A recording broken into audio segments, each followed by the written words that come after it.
والصلاة والسلام على خاتم النبيين أما بعد وأعوذ بالله من الشيطان الرجيم بسم الله الرحمن الرحيم الصلاة والسلام عليك يا رسول الله وعلى آلك وأصحابك يا حبيب الله الصلاة والسلام عليك يا نبي الله وعلى آلك وأصحابك يا نور الله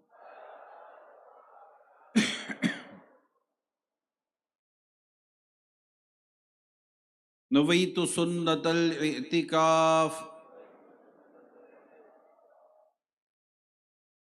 اللہ پاک کے سب سے آخری نبی محمد عربی صلی اللہ تعالی علیہ وآلہ وسلم نے ارشاد فرمایا،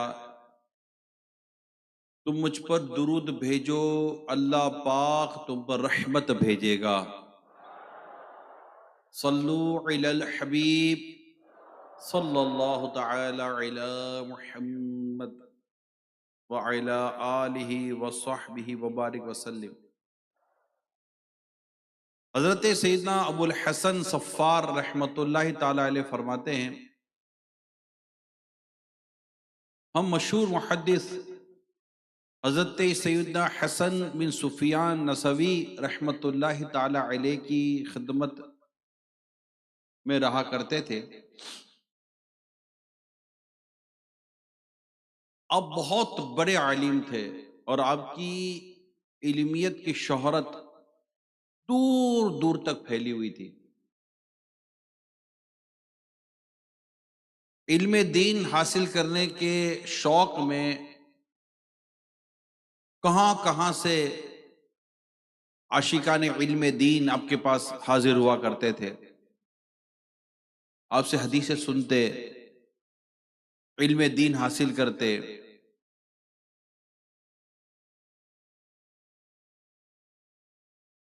ایک ہجوم رہتا تھا طلبہ کرام کا آپ کے پاس۔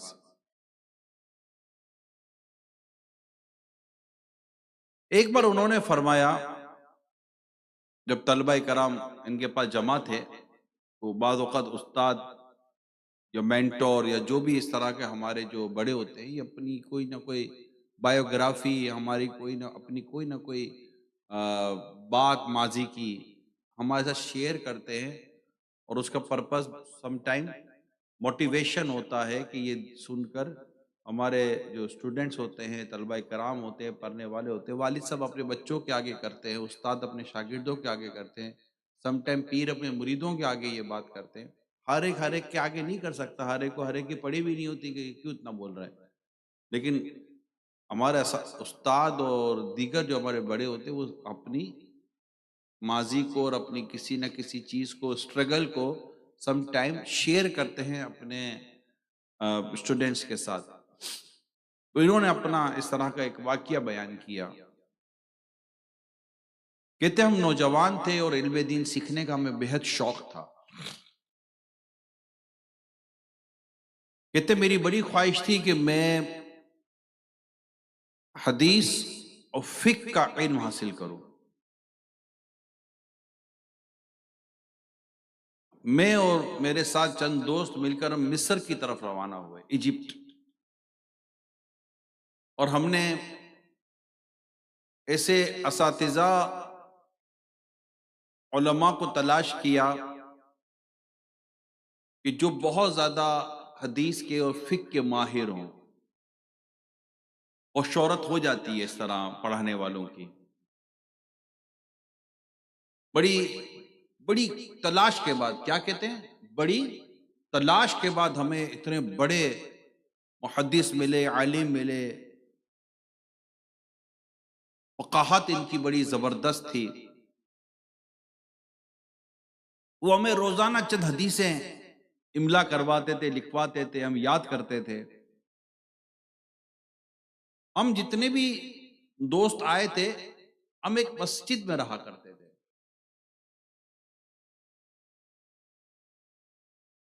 ہم کس طرح سروائیو کرتے تھے، کس طرح پڑھتے تھے، کس طرح بھوک اور دیگر تکالیف کو برداشت کرتے تھے، حقیقت یہ کسی کو اتنا خاص پتہ تھا نہیں.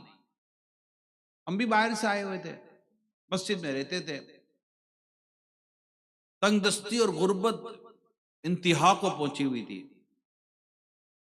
کھانے پینے کی بھی پرابلم تھی، اور حقیقت یہ کہ کھانا پینا تھا بھی نہیں، ختم ہو گیا تھا جو کچھ تھا.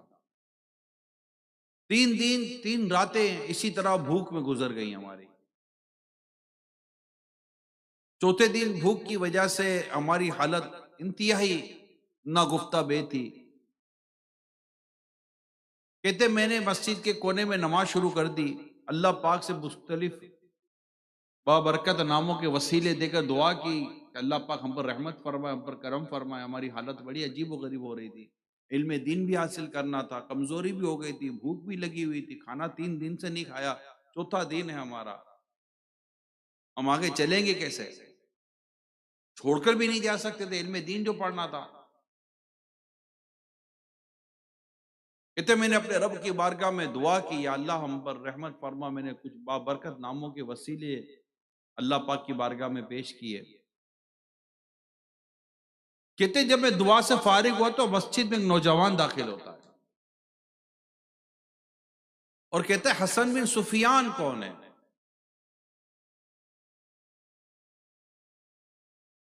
یعنی مجھے میرے نام سے پکارتا ہے.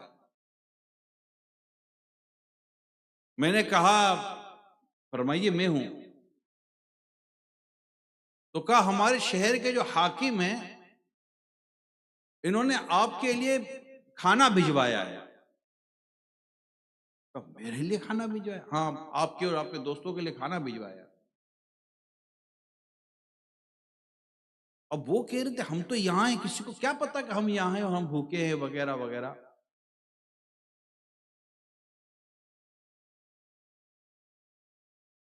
تو اس نے کہا کہ ہمارے بارے میں آپ کے حاکم کو پتہ کیسے چلا کہ ہم کون ہیں، کہاں ہیں، بھوکے ہیں؟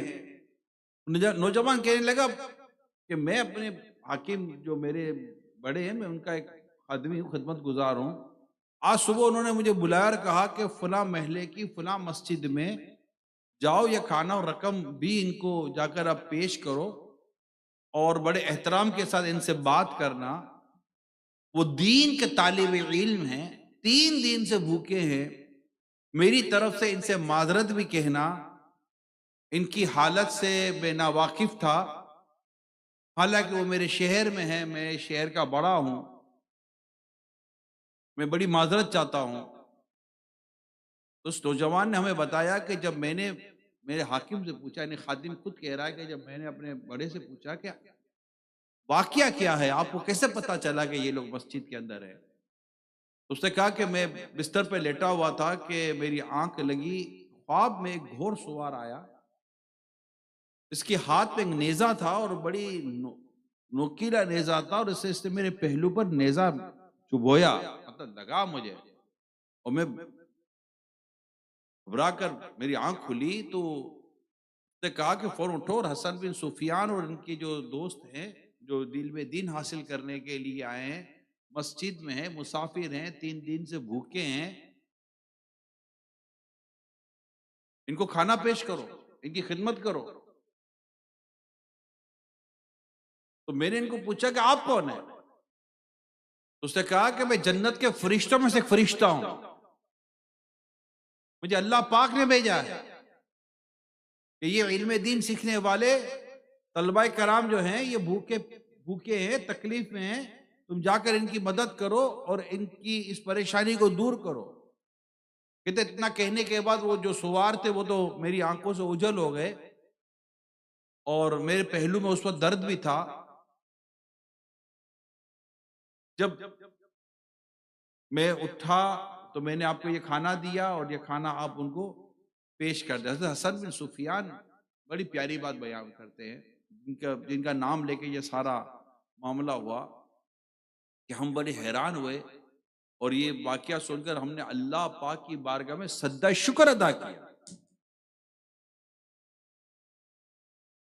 پھر ہم سب دوستوں نے فیصلہ کیا، اب سنیے کیا فیصلہ کیا۔ کہتے ہیں ہم سب دوستوں نے مل کر یہ فیصلہ کیا کہ اب اس جگہ سے چلو، اب یہاں ہم نہیں رکیں گے۔ کیوں؟ کیونکہ اب وقت کا حاکم ہمارے پاس آئے گا، ہم سے معذرت کرے گا، ہمارے اس واقعے کی شہرت ہوگی، لوگ ہمیں پہچانیں گے، ہم مشہور ہونا شروع ہو جائیں گے، ہماری نیک نامی کا ڈنکا بجنا شروع ہو جائے گا، کہیں ہم پر ریاکاری اور تکبر کا حملہ نہ ہو جائے۔ پڑھائی کا کیا ہوگا؟ پڑھیں گے کیسے؟ چنانچہ ہم سب دوست راتوں رات وہاں سے چلے گئے، اور علم دین کی راہ میں مزید جو تکلیفیں و مشقتیں جو آتی تھی وہ صبر شکر کے ساتھ ہم اپنا وقت گزارتے رہے، اور آج آپ کے سامنے ہیں الحمدللہ علم دین حاصل کرنے کے لیے دور دور سے علم دین کے پیاسے الحمدللہ یہاں آتے ہیں اور کوشش کرتے ہیں اپنی پیاس بجھائیں۔ یہ مقام و مرتبہ اللہ پاک نے ہمیں اس علم دین حاصل کرنے کے راستے میں جو مشقت و تکالیف جو ہم نے برداشت کی نا، اللہ پاک نے اس کے نتیجے میں ہمیں یہ مقام و مرتبہ عطا فرمایا ہے۔ اللہ پاک کی ان پر رحمت ہو اور ان کے صدقے ہماری بے حساب مغفرت ہو۔ صلو علی الحبیب صلی اللہ تعالی علی محمد۔ سبحان اللہ، اللہ پاک ان بزرگوں کے صدقے میں ہماری بے حساب مغفرت فرمائے، ان کے صدقے میں اللہ پاک ہمیں علم نافع کی نعمت سے مالا مال فرمائے۔ آج جامعۃ المدینہ کے طلباء کرام، اور مجھے امید ہے کہ چونکہ براہ راست تو جو اسلامی بہنوں کے جامعۃ المدینہ ہیں ان کے بھی جامعۃ المدینہ میں، اور ملک کے شاید مختلف یا بیرون ملک کی مختلف جامعۃ المدینہ میں ہمارے جامعۃ المدینہ کے طلباء کرام، طالبات، اساتذہ کرام، ناظمین مجلس جامعۃ المدینہ کے سارے جمع ہو کر اس بیان میں شامل ہوں گے۔ آج 13 جمادی الاولیٰ ہے 1447 سے ہجری، اور 5 نومبر 2025۔ علم دین سیکھنے والوں اور علم دین کے راستے میں مشقت برداشت کرنے والوں کی اس وقت ہم نے حکایت سنی، واقع عیون الحکایات بڑی مشہور کتاب مکتبۃ المدینہ نے شائع کی ہے، اس حوالے سے یہ پورا واقعہ میں نے آپ کو بیان کرنے کی سعادت حاصل کی ہے۔ اللہ پاک علم نافع عطا کرے اور اللہ پاک استقامت عطا کرے۔ سچی بات یہ ہے کہ اس راستے پر آنے والے کم ہیں، کچھ دیر تک چلنے والے اس سے کم ہیں، اور منزل تک پہنچنے والے اس سے بھی کم ہیں، اور حقیقی منزل کو پانے والے اس سے بھی کم ہیں۔ بڑی اہم ترین یہ راستہ ہے، بڑا اہم ترین یہ کام ہے جو اللہ کی رحمت سے آپ اسلامی بھائی، اسلامی بہنیں جنہیں سعادت مل رہی ہے اور جو علم دین حاصل کر رہے ہیں، یہ اللہ کی رحمت ہے جو نصیب ہوتا ہے، ہر ایک کو نہیں نصیب ہوتا۔ دنیا میں اس وقت 8 ارب کے آس پاس پاپولیشن بیان کی جاتی ہے۔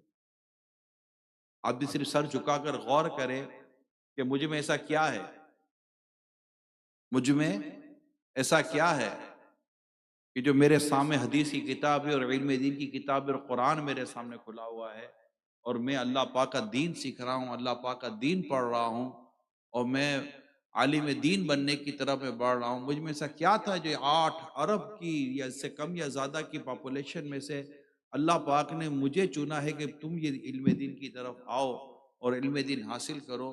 مجھ میں ایسا کیا ہے؟ دیکھے گا تو کچھ بھی نظر نہیں آئے گا سوائے اس کے کہ میں سجدہ شکر ادا کروں، مولا میرے میں کچھ نہیں، صرف تیری رحمت، اور صرف تیری رحمت ہے جو مجھے تو نے اپنی اس راہ کا راستہ دکھایا، تو نے مجھے علم دین حاصل کرنے کے لیے توفیق دی کہ میں تیرے دین کو سیکھوں، علم دین حاصل کروں، اور وہ فضیلتیں جو حدیث میں آئی ہیں، جو تیرے پیارے حبیب صلی اللہ تعالی علیہ وسلم کے ارشادات ہیں، یعنی جو علم کی تلاش میں کسی راستے پر چلتا ہے، اللہ کریم اس کے لیے جنت کا راستہ آسان فرما دیتا ہے۔ یہ علم دین کے فضائل پڑھ کے ہی بندہ بعض اوقات موٹیویٹ ہو کر ہی پڑھنے کے لیے آتا ہے، مگر سم ٹائم ہم شاید ہماری اس کیفیت کو نظر انداز کر جاتے ہیں کہ نا میں اس کرم کے کہاں تک قابل، حضور کی بندہ پروری عطا کیا مجھ کو درد الفت، کہاں تھی یہ پر خطا کی قسمت، میں اس کرم کے کہاں تک قابل، حضور کی بندہ پروری۔ اچھا، پڑھتے پڑھتے بھی ہم اپنے انداز سے، اپنے مزاج سے، اپنی سستی سے، اپنی غفلت سے کئی مرتبہ ایسا انداز اختیار کرتے ہیں کہ بیسیکلی ہم تو ڈسکوالیفائی ہو جاتے ہیں اور ہم سے یہ شاید نعمت چھین لی جاتی، مگر اللہ پاک کی رحمت دیکھیے کہ وہ ہم سے یہ نعمت چھینتا نہیں ہے، ہمیں استقامت عطا فرماتا ہے کہ اس کے بندے علم دین حاصل کرنے میں مصروف رہیں اور اللہ کرے کہ ہم ان طلبہ کرام میں شامل ہو جائیں کہ جن کے لیے بیان کیا گیا کہ فرشتے ان کی راہوں میں اپنے پر بچھا دیتے ہیں۔ اللہ کرے گا ہم ایسے علم دین سیکھنے والے بنے جن کے لیے سمندر کی مچھلیاں استغفار کرتی ہیں، جن کے لیے سوراخوں میں چونٹیاں استغفار کرتی ہیں۔ ہم ایسے عالم بنے جن کے فضائل قرآن نے بیان کیے، ہم ایسے عالم بنے جن کے فضائل حدیث سے بیان ہوئے، ہم ایسے عالم بنے، ہم ان حدیثوں کی ان جو فضائل بیان ہو اس کے مصداق بننے کی طرف ہماری توجہ ہونی چاہیے۔ میں چند دفعہ آپ کو بیان کر چکا ہوں کہ جب وہ میں حدیث پڑھ رہا تھا بخاری شریف کی شرح میں مفتی شریف الحق صاحب امجدی علیہ الرحمٰن نے جب اس حدیث پاک کو لکھا کہ میرے جانشینوں پر اللہ کی رحمت ہو، اور عرض کی کہ آپ کے جانشین کون، تو کچھ یوں فرمایا کہ جو میری حدیث سنے اسے یاد رکھے دوسروں تک پہنچائے، اور اس طرح کی ایک دو روایتیں نقل کی، تو نقل کرنے کے بعد پھر آپ لکھتے ہیں کہ یہ وہ حدیثیں تھی۔ کیا خوبصورت بات دیکھی مفتی شریف الحق صاحب امجدی علیہ الرحمٰن نے بخاری شریف کی شرح جو آپ کی اس کی مقدمے میں یہ باتیں لکھی ہوئی ہیں، برسوں پرانی میں نے پڑھا، برسوں پہلے اس کا میں نے مطالعہ کیا تھا، تو اس پہ آپ نے حدیث نقل کرنے کے بعد اس طرح کا مضمون مجھے یاد پڑتا آپ نے لکھا ہے کہ یہ وہ اس طرح کی حدیثیں تھی جو صحابہ کرام علیہم رضوان پیارے مصطفیٰ کریم صلی اللہ علیہ وسلم نے سنی، ان کے اندر یہ شوق و جذبہ پیدا ہوا، یہ ایک ایک ماہ کے جو سفر ہوتا تھا ایک حدیث سننے کے لیے، جو ایک ایک ماہ کے سفر ایک حدیث سننے کے لیے، کسی صحابی کے گھر کے باہر لیٹ جاتے تھے، مٹیاں ان کے بدنوں کو بوسہ لیا کرتے تھے، اور اتنی جو محنت اور اتنی جو کوششیں کیا کرتے تھے۔ اب فرماتے ہیں کہ یہ وہ حدیث میں یہ جو فضائل بیان ہوئے، خوبیاں بیان ہوئی، دعائے مصطفیٰ کریم صلی اللہ علیہ وسلم جو نے سنی، یہ اس کو حاصل کرنے کی کوشش کیا کرتے تھے کہ اللہ پاک اسے تر و تازہ رکھے۔ یہ بھی تو حدیث پاک کے اندر اس طرح کا بھی مضمون ہے، اللہ پاک اسے تر و تازہ رکھے، جو آقا کا ارشاد سنے اسے یاد رکھے دوسروں تک پہنچائے۔ اب فرماتے ہیں کہ یہ جو بعض صدیوں کے بعد کسی وجہ سے جو صحابہ کرام و بزرگوں کی جو قبریں کھلی اور ان کے اجسام، ان کے بدن جو سلامت رہے، یہ سلامتی جو بدن کی تھی یہ اس حدیث پاک کا فیضان اور اس حدیث پاک کی برکتیں ہوا کرتی تھی کہ اللہ پاک قبر میں بھی ان کے بدن کو اور ان کے جسموں کو سلامت رکھتا ہے۔ تو یہ فضائل تو موجود ہیں، مگر دعا آپ یہ کریں، اللہ پاک میں بھی دعا کروں، آپ بھی دعا کریں، اللہ پاک ان فضائل حاصل کرنے والی جو طالب علم کی جو کیفیت ہے، طالب علم دین اور جو عالم کے جو فضائل ہیں جو قرآن میں بیان ہوگا، اللہ سے صرف اس کے علم والے بندے، اللہ پاک سے علم والے بندے ڈرتے ہیں، برابر نہیں ہے علم اور والے بغیر علم والے۔ قرآن کئی مقامات پر عالم کے علم والوں کے فضائل بیان فرماتا، حدیث میں علم والوں کے، علم دین سیکھنے والوں کے جو فضائل بیان ہوئے ہم سب پڑھتے ہیں، آپ بھی پڑھتے ہیں، آپ پڑھ کے ہی آئے ہوں گے، بعض اوقات بندہ طالب علم پڑھ کے ہی آیا ہوتا ہے، مگر اس جس کی فضیلت بیان ہوئی اللہ پاک ہمیں اس پہ شامل فرما دے، اور اپنے رب کا ہمیشہ ہمیشہ اپنے رب کا ہم شکر ادا کرتے رہے۔ یار میں تو کہتا ہوں روزانہ ایک طالب علم دین پر روزانہ کا کم از کم ایک سجدہ شکر آپ غور کریں تو شاید ایسا آپ سے لگے گا جیسے میرے پر لازم ہے، یعنی میں کسی وقت بھی، مثال کے طور پر آپ ظہر کی نماز کے لیے تو آپ کا ہوتا ہی ہے وقت، یا فجر کی نماز کے بعد چلو آپ کے دیگر ہلکے ہوتے ہیں، یا وہ بعض اوقات تو مکروہ وقت بھی ہوتے ہیں، لیکن ایک مثال دے رہا ہوں، اگر ہو سکے تو روزانہ کی بنیاد پر آپ کا صبح درجہ ہوا، درجہ ہونے کے بعد آپ کی چھٹی ہوئی، اور چھٹی ہونے کے بعد آپ نے ظہر با جماعت ادا کی، ہو سکے تو روزانہ ظہر کی نماز با جماعت ادا جب آپ کرتے ہیں، ایک سجدہ شکر ضرور کرے، مولا تیرا کرم ہے کہ تو نے آج بھی مجھے پڑھنے کی توفیق عطا کی، میں آج بھی اٹھ کر مولا تیری رحمت سے، تیرے کرم سے، محض تیرے کرم سے، محض تیری رحمت سے میں آج بھی بستر سے اٹھ کر معمولات سے فارغ ہو کر مولا علم دین سیکھنے کے لیے جو میں بیٹھا اپنے درجے میں، اور میں آج علم دین کا یہ درجہ حاصل کر کے پڑھ کے جو میں فارغ ہوا ہوں، تیرے نماز ظہر ادا کیے، مولا اس پر میں آج تیری بارگاہ میں سجدہ شکر ادا کرتا ہوں۔ یہ صرف ترغیب کے طور پر کہہ رہا ہوں، سمجھانے کے لیے کہہ رہا ہوں۔ اللہ کرے ہماری تو صبح ہو ہی ایسے، ایک صبح کا منظر ہے، وہ ہے تہجد سے شروع ہونا، اور ایسے طالب علم دین جو کہ جامعۃ المدینہ میں ہی رہتے ہیں، جو گھروں میں رہتے ہیں ان کے وہ بھی اس سے فارغ نہیں ہیں، لیکن جو رہتے ہی جامعۃ المدینہ کے اندر ہیں، سوتے ہی یہی ہیں، ان کے لیے تو تہجد کا موقع حاصل کرنا کوئی اتنا زیادہ مشکل بھی نہیں،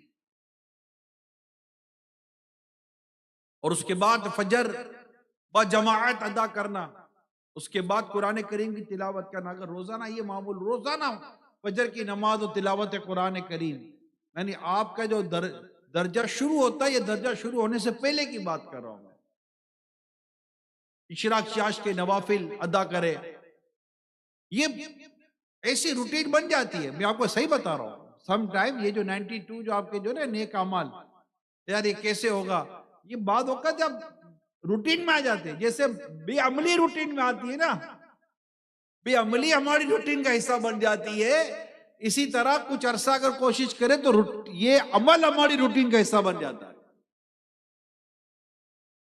اور یہ روٹین چل رہی ہوتی ہے، تہجد ہے، یعنی آدمی سوتا ہی یہی کہ میں اب اس کے ساتھ بیٹھ کے کیا کروں، سو کر تہجد نہ پڑھ لوں، اور پھر اپنے معمولات کروں، اوراد و وظائف پڑھوں، اپنے اسباق کو پڑھوں، بڑا اہم ترین وقت ہوتا ہے، بزرگوں نے، علماء نے اس وقت کو تو بڑا امپورٹنٹ ٹائم لکھا ہے، کہ جو چیز آپ کو بعد میں 4 گھنٹے میں پڑھی جاتی ہے، وہی چیز آپ کو اس اوقات میں جو میں تہجد اور فجر کے وقت کے کہہ رہا ہوں، 1 سے 1.5 گھنٹے میں آپ کامیاب ہو سکتے ہو، کر کے دیکھیں، تجربہ شرط ہے، کر کے دیکھیں، نہ فرق پڑے تو مجھے کہیے گا۔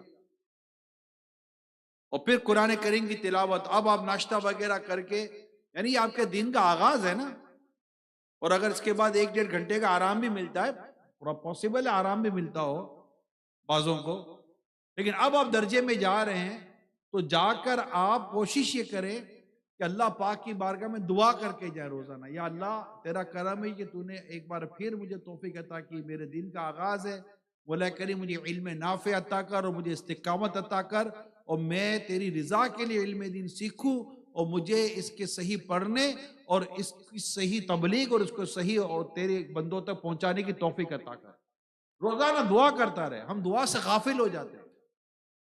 کیا کمال ہے کہ جس کی ابتدائی دن کی تہجد سے ہوتی ہو، اور فجر اور یہ ساری ادا کر کے دعا کر کر اپنے اسباق کی طرف جاتا ہو، درجے میں پڑھنے کی طرف جاتا ہو، اللہ کرے ایسا ہو جائے، لیکن کوشش کرے، یہ نہیں تم کرے گا تو میں کروں گا، یہ کرے گا تو میں کروں گا، یہ کرے گا تو میں کروں گا، ایسا نہیں ہوتا، کوئی کرے کہ نہ کرے میں کروں گا، اور آپ کے کرنے کی برکت سے کتنے اسلامی ورک کرنا شروع کر دیں گے۔ اس سے بالخصوص جو بڑے درجے کے طلبہ کرام ہوتے ہیں نا، میں آپ کو صحیح بتا رہا ہوں، بڑے درجے کے طلبہ کرام یہ رول ماڈل ہو کسی بھی ادارے میں، آپ جو اس وقت دورہ حدیث شریف میں ہے، جو اس وقت دورہ حدیث شریف میں ہے، جو وہ اولا میں تھے تو ان کو یاد ہوگا کہ دورہ حدیث شریف والوں کو کس نظر سے دیکھا کرتے تھے،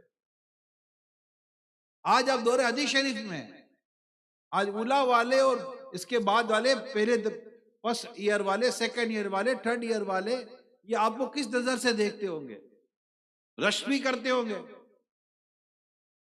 کہ ایک دن ہم بھی وہاں پہنچیں گے، جیسے آپ سوچتے تھے کہ ہم بھی وہاں پہنچیں گے، اللہ نے پہنچا دیا۔ یہ بھی آپ کو دیکھ کر کہتے ہیں کہ ہم بھی یہاں پہنچیں گے۔ تو کیا ہی اچھا ہو کہ پہلی صف دور حدیث شریف والوں سے بھری ہوئی ہونی چاہیے۔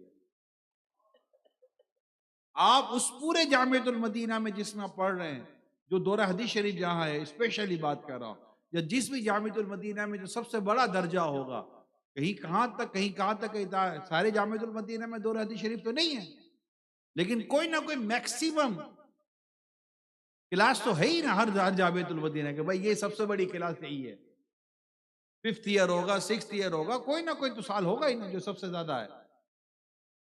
انہیں سب سے زیادہ رول ماڈل بننا چاہیے۔ اور اس طرح کے واقعے جو ابھی میں نے بیان کیے، اس سے کتابیں بھری ہوئی ہیں۔ کہتے ہیں یہ کامیابی ہے، یہ کامیاب لوگ تھے، انہوں نے اپنی کامیابی بتائی کہ ہماری کامیابی کیسے ہوئی ہے، ہم کیسے یہاں تک پہنچے ہیں، ہم نے کیسے برداشت کیا اور کیسے اللہ پاک نے ہماری غیبی مدد کی۔ اب غور کریں اس پوری حکایت پر، اگر آپ اس پوری حکایت کو اگر آپ کیٹیگرائز کرنے کی کوشش کریں، اس میں ہے کیا کیا؟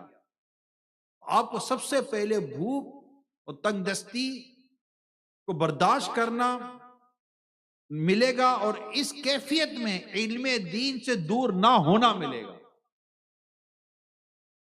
شکوے شکایت نہیں تھی، ہم کہتے بھلے زباں پر شکوائے رنج و علم لایا نہیں کرتے، نبی کے نام لیوا غم سے گھبرایا نہیں کرتے، واہ واہ واہ واہ سبحان اللہ، نعرے تکبیر، اللہ نعرے رسالت یا رسول اللہ صلی اللہ علیہ وسلم۔ اچھا ہے، زبردست شعر ہے، مزے کو مزہ آ جاتا ہے جب یہ سنتے ہیں، مگر جب ہم اپنی کیفیت دیکھتے ہیں تو آپس میں تبصرے کرتے ہیں، آپس میں آپس میں ڈسکشن کرتے ہیں، اور پھر کسی محفل نعت میں بیٹھیں گے، یہی شعر ملے گا، یار یہی صحیح ہے، یار یہی صحیح ہے، واقعی یہی صحیح ہے۔ اپنے اندر صبر پیدا کریں، علم دین صبر سے آتا ہے، اور یہ نعمت شکر سے آگے بڑھے گی۔ صبر اور شکر ان دونوں کو ساتھ لے کر چلنا چاہیے۔ اللہ پاک نے چاہا تو علم دین کی برکتیں نصیب ہوں گی۔ ایک اور بات جو اس پوری حکایت سے ہمیں پتہ چلی کہ اللہ پاک نے ان کی حالت سے ایک فرشتے کے ذریعے حاکم وقت کو باخبر کر دیا۔ مدد دیکھیں اللہ پاک کی بارگاہ میں، اور پھر ان کی دعا، میں نے کہا دعا کیا کریں، انہوں نے دعا کی۔ حضرت حسن بن یہ سفیان رحمت اللہ تعالی علیہ نے اپنی تکلیف میں اپنے رب کی بارگاہ میں دعا کی، بابرکت ناموں کے وسیلے دیے، اللہ پاک نے جنت سے فرشتہ بھیجا ان کی مدد کے لیے، وقت کے حاکم کو جھنجھوڑا گیا ان کی مدد کے لیے، وقت کے حاکم کے دل میں ڈالی گئی ان کی مدد کے لیے۔ دلوں میں ڈالتا کون ہے؟ اللہ پاک۔ میں بڑی پیاری بات ایک پڑھ رہا تھا، بہت برسوں پرانی بات میرے یاد آ رہی ہے، پڑھ رہا تھا کہ ایک وقت واقعہ کچھ اس طرح کا تھا، لبے لباب ہے، کہ رعایا بڑی پریشان تھی، تو رعایا نے اپنے حاکم سے کہا کہ تم ہمارے ساتھ وہ سلوک کیوں نہیں کرتے جو سیدنا صدیق اکبر اور سیدنا عمر فاروق اعظم رضوان اللہ تعالی علیہ مجمعین اپنی رعایا کے ساتھ کرتے تھے، تم ہم سے ایسا سلوک کیوں نہیں کرتے؟ تو بالکل ایسا ہونا چاہیے، تم اس وقت کی رعایا جیسے عمل کرنا شروع کرو تو ہم بھی تمہارے ساتھ ایسی شفقتیں کرنا شروع کر دیا کریں، کیونکہ حکمرانوں کے دل اللہ پاک کے دستے قدرت میں ہے۔ جب رعایا اپنے رب کی اطاعت اور اپنے رب کی فرما برداری کرتی تو اللہ پاک ان پر پھر اسی کے مطابق حکمران مسلط فرما دیتا ہے۔ اور یہ روایتیں ہم پڑھتے ہیں کہ نیکی کی دعوت دینا بند کر دو گے اور برائی سے منع کرنا بند کر دو گے تو تم پر اللہ پاک ایسے حکمران مسلط کرے گا جو تم پر رحم نہیں کرے گا۔ تو رعایا کے ساتھ یہ چیزیں چل رہی ہوتی ہے، اللہ پاک لوگوں کے دلوں میں ڈالتا ہے، وہی مقلب القلوب ہے، دلوں کو پھیرنے والا وہی ہے، لوگوں کے دل اللہ کے دستے قدرت میں، جس کے لیے چاہتا ہے اس کی طرف کر دیتا ہے، جس کے لیے چاہتا ہے اسے پھیر دیتا ہے۔ رحم کون ڈالتا ہے ماں باپ کے دل میں؟ اللہ ڈالتا ہے۔ کوئی پریشان حال ہو تو اس کی پریشانی دور کرنے کے لیے کوئی آگے بڑھ کے رحم کرتا ہے تو رحم کون ڈالتا ہے؟ اللہ ڈالتا ہے. کوئی مقروض ہوتا ہے، اس کو قرضہ مل جاتا ہے، جو قرضہ دینے والا اس پر رحم کر کے قرضہ دیتے. یہ رحم کس نے ڈالا؟ اللہ نے ڈالا اس کے دل کے اندر. پھر ہم اس کا بھی شکر ادا کرتے ہیں، اللہ کا بھی شکر ادا کرتے ہیں. کہ جو اللہ کے بندوں کا شکر ادا نہیں کرتا وہ اللہ کا بھی شکر ادا نہیں کرتا. شکر گزاری کی طرف جانا چاہیے اور اپنی حالت کو ہمیشہ بہتر کرنے کی کوشش کرنی چاہیے، اور کبھی بھی اپنے رب کی بارگاہ میں دعا سے غافل نہیں ہونا چاہیے. میرے پیارے طلباء کرام، کبھی غافل نہیں ہونا چاہیے. بعض اوقات ہم فرض نمازوں کے بعد تک دعا نہیں کرتے. ہاں کبھی اوپر آتی ہے، پریشانی آتی ہے، مصیبت آتی ہے تو پھر سب یاد بھی آتا ہے، اور واقعی یاد آتا ہے. ساری دعا ہی دعا ہوتی ہے اس وقت. دعا کرتے رہے. ہر طالب علم دین میں تو جنرلی ہر مسلمان کے لیے یہ بات ہے، ہر ایک کے لیے یہ بات ہے. دعا کرتا رہے، دعا کرتا رہے، ہر وقت دعا کرتا رہے، اور دعا میں کوششیں کرے، دعا میں تھوڑی رغبت پیدا کرے، دل لگائے دعا کے اندر. میں آپ کو صحیح بتا رہا ہوں میرے پیارے طلباء کرام، دعا ادعونی استجب لکم، کتنی خوبصورت بات میرے رب نے ارشاد فرمائی. اور میرے بندوں سے کہہ دو جو آپ سے پوچھتے ہیں کہ جب وہ مجھے پکارتے تو میں ان کے قریب ہوں جب وہ مجھے پکارتے ہیں. اللہ پاک اپنے بندوں کے کتنے قریب ہے، اور اللہ پاک جو پریشان اور مضطرب قلب ہوتا ہے اس کی دعا جلد قبول فرماتا ہے. ایک بزرگ کسی کی مریض کی عیادت کے لیے گئے، مریض بڑے پریشان حال تھے، بزرگ گئے تھے، عیادت کے لیے گئے تو انہوں نے کہا حضرت دعا کریں، میں بڑا پریشان ہوں. تو حضرت نے کہا کہ میں نہیں، تم دعا کرو. نہیں آپ دعا کریں. بولا تم دعا کرو، اللہ فرماتا ہے اللہ پاک مضطرب قلب کی دعا زیادہ جلدی قبول فرماتا ہے. تم دعا کرو. آپ نے دعا اس سے کروائی، قرآن کریم کی آیت کریمہ بیان کی. تم دعا کرو. دعا کیا کریں، دعا کیا کریں، دعا کیا کریں. اعلیٰ حضرت کے والد جو احسن الویار آدابی دعا نا، اعلیٰ حضرت کے والد حضرت مولانا نقی علی خان رحمۃ اللہ تعالیٰ علیہ کتاب ہے. مجھے یہ بات یاد آ رہی ہے، یہ دعا میرا ٹاپک نہیں ہے لیکن چلا ہے تو میں چلو اب چند باتیں عرض کر رہا ہوں. تو دیکھا جاتا ہے کہ دعا سے کون کس کو دعا کی ضرورت نہیں ہے، اور دعا کیوں نہ کرے یار. اپنے رب سے دعا نہ کرو تو کس سے کرو؟ وہ قادر مطلق ہے، وہ مجھ پر رحم فرمانے والا ہے. اسی نے تو مجھے راستہ دکھایا ہے کہ میں اس کا دین سیکھوں، قرآن سیکھوں، حدیث سیکھوں. وہی تو صبر دینے والا ہے، وہی تو شکر دینے، وہی تو استقامت دینے والا ہے. استقامت کو اور تھوڑی دے گا، استقامت اللہ دے گا. علم نافع کون دے گا؟ اللہ دے گا. علم کی برکت کون دے گا؟ اللہ دے گا. ہم اس سے نہ مانگے تو کس سے مانگے؟ اپنے رب کی بارگاہ میں دعا کرتا رہے، اور دعا میں کوشش کرے. تو مولانا نقی علی خان علیہ رحمہ کی کتاب ہے، اعلیٰ حضرت نے اس میں حاشیہ لکھا ہے. کیا کمال کا حاشیہ ہے. کوئی اعلیٰ حضرت کی علمیت کو سمجھنا چاہتا ہے تو احسن الویار آدابی دعا پڑھے. بڑی کم عمری میں اعلیٰ حضرت علیہ رحمہ نے اپنے والد ماجد علیہ رحمہ کی اس کتاب پر حاشیہ لکھا، اور اتنا عالی شان حاشیہ لکھا. کیا بات ہے. اور اس میں اتنی اضافہ کیا، اتنا اضافہ کیا، عقل دنگ رہ جاتی ہے. اعلیٰ حضرت کے علم دین کو بندہ سمجھنے کی کوشش کرتا ہے کہ اللہ نے کیسا علم دین عطا کیا. اللہ پڑھنے کی توفیق دے.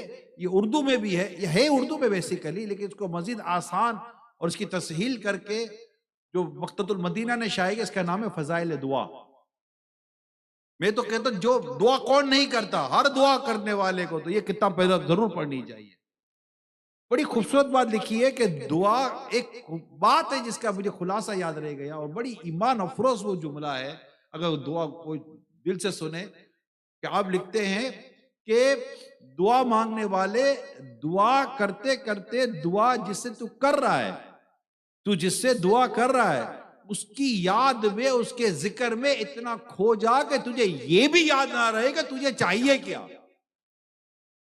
تجھے دعا کی لذت مل جانی چاہیے، اس کے ذکر اور اس کی محبت میں کھو. یعنی یہ معرفت الہی کی بات کی جا رہی ہے، یہ اللہ پاک کے ذکر کی بات کی جا رہی ہے، اللہ پاک کے قرب کی بات کی جا رہی ہے. ایک طالب علم دین اپنے رب کا قرب نہیں پائے گا، کیونکہ علم دین کی تو بنیاد ہی ہے معرفت الہی، کہ اپنے رب کی معرفت حاصل کرنے کے لیے تو علم دین حاصل کر رہا ہے وہ.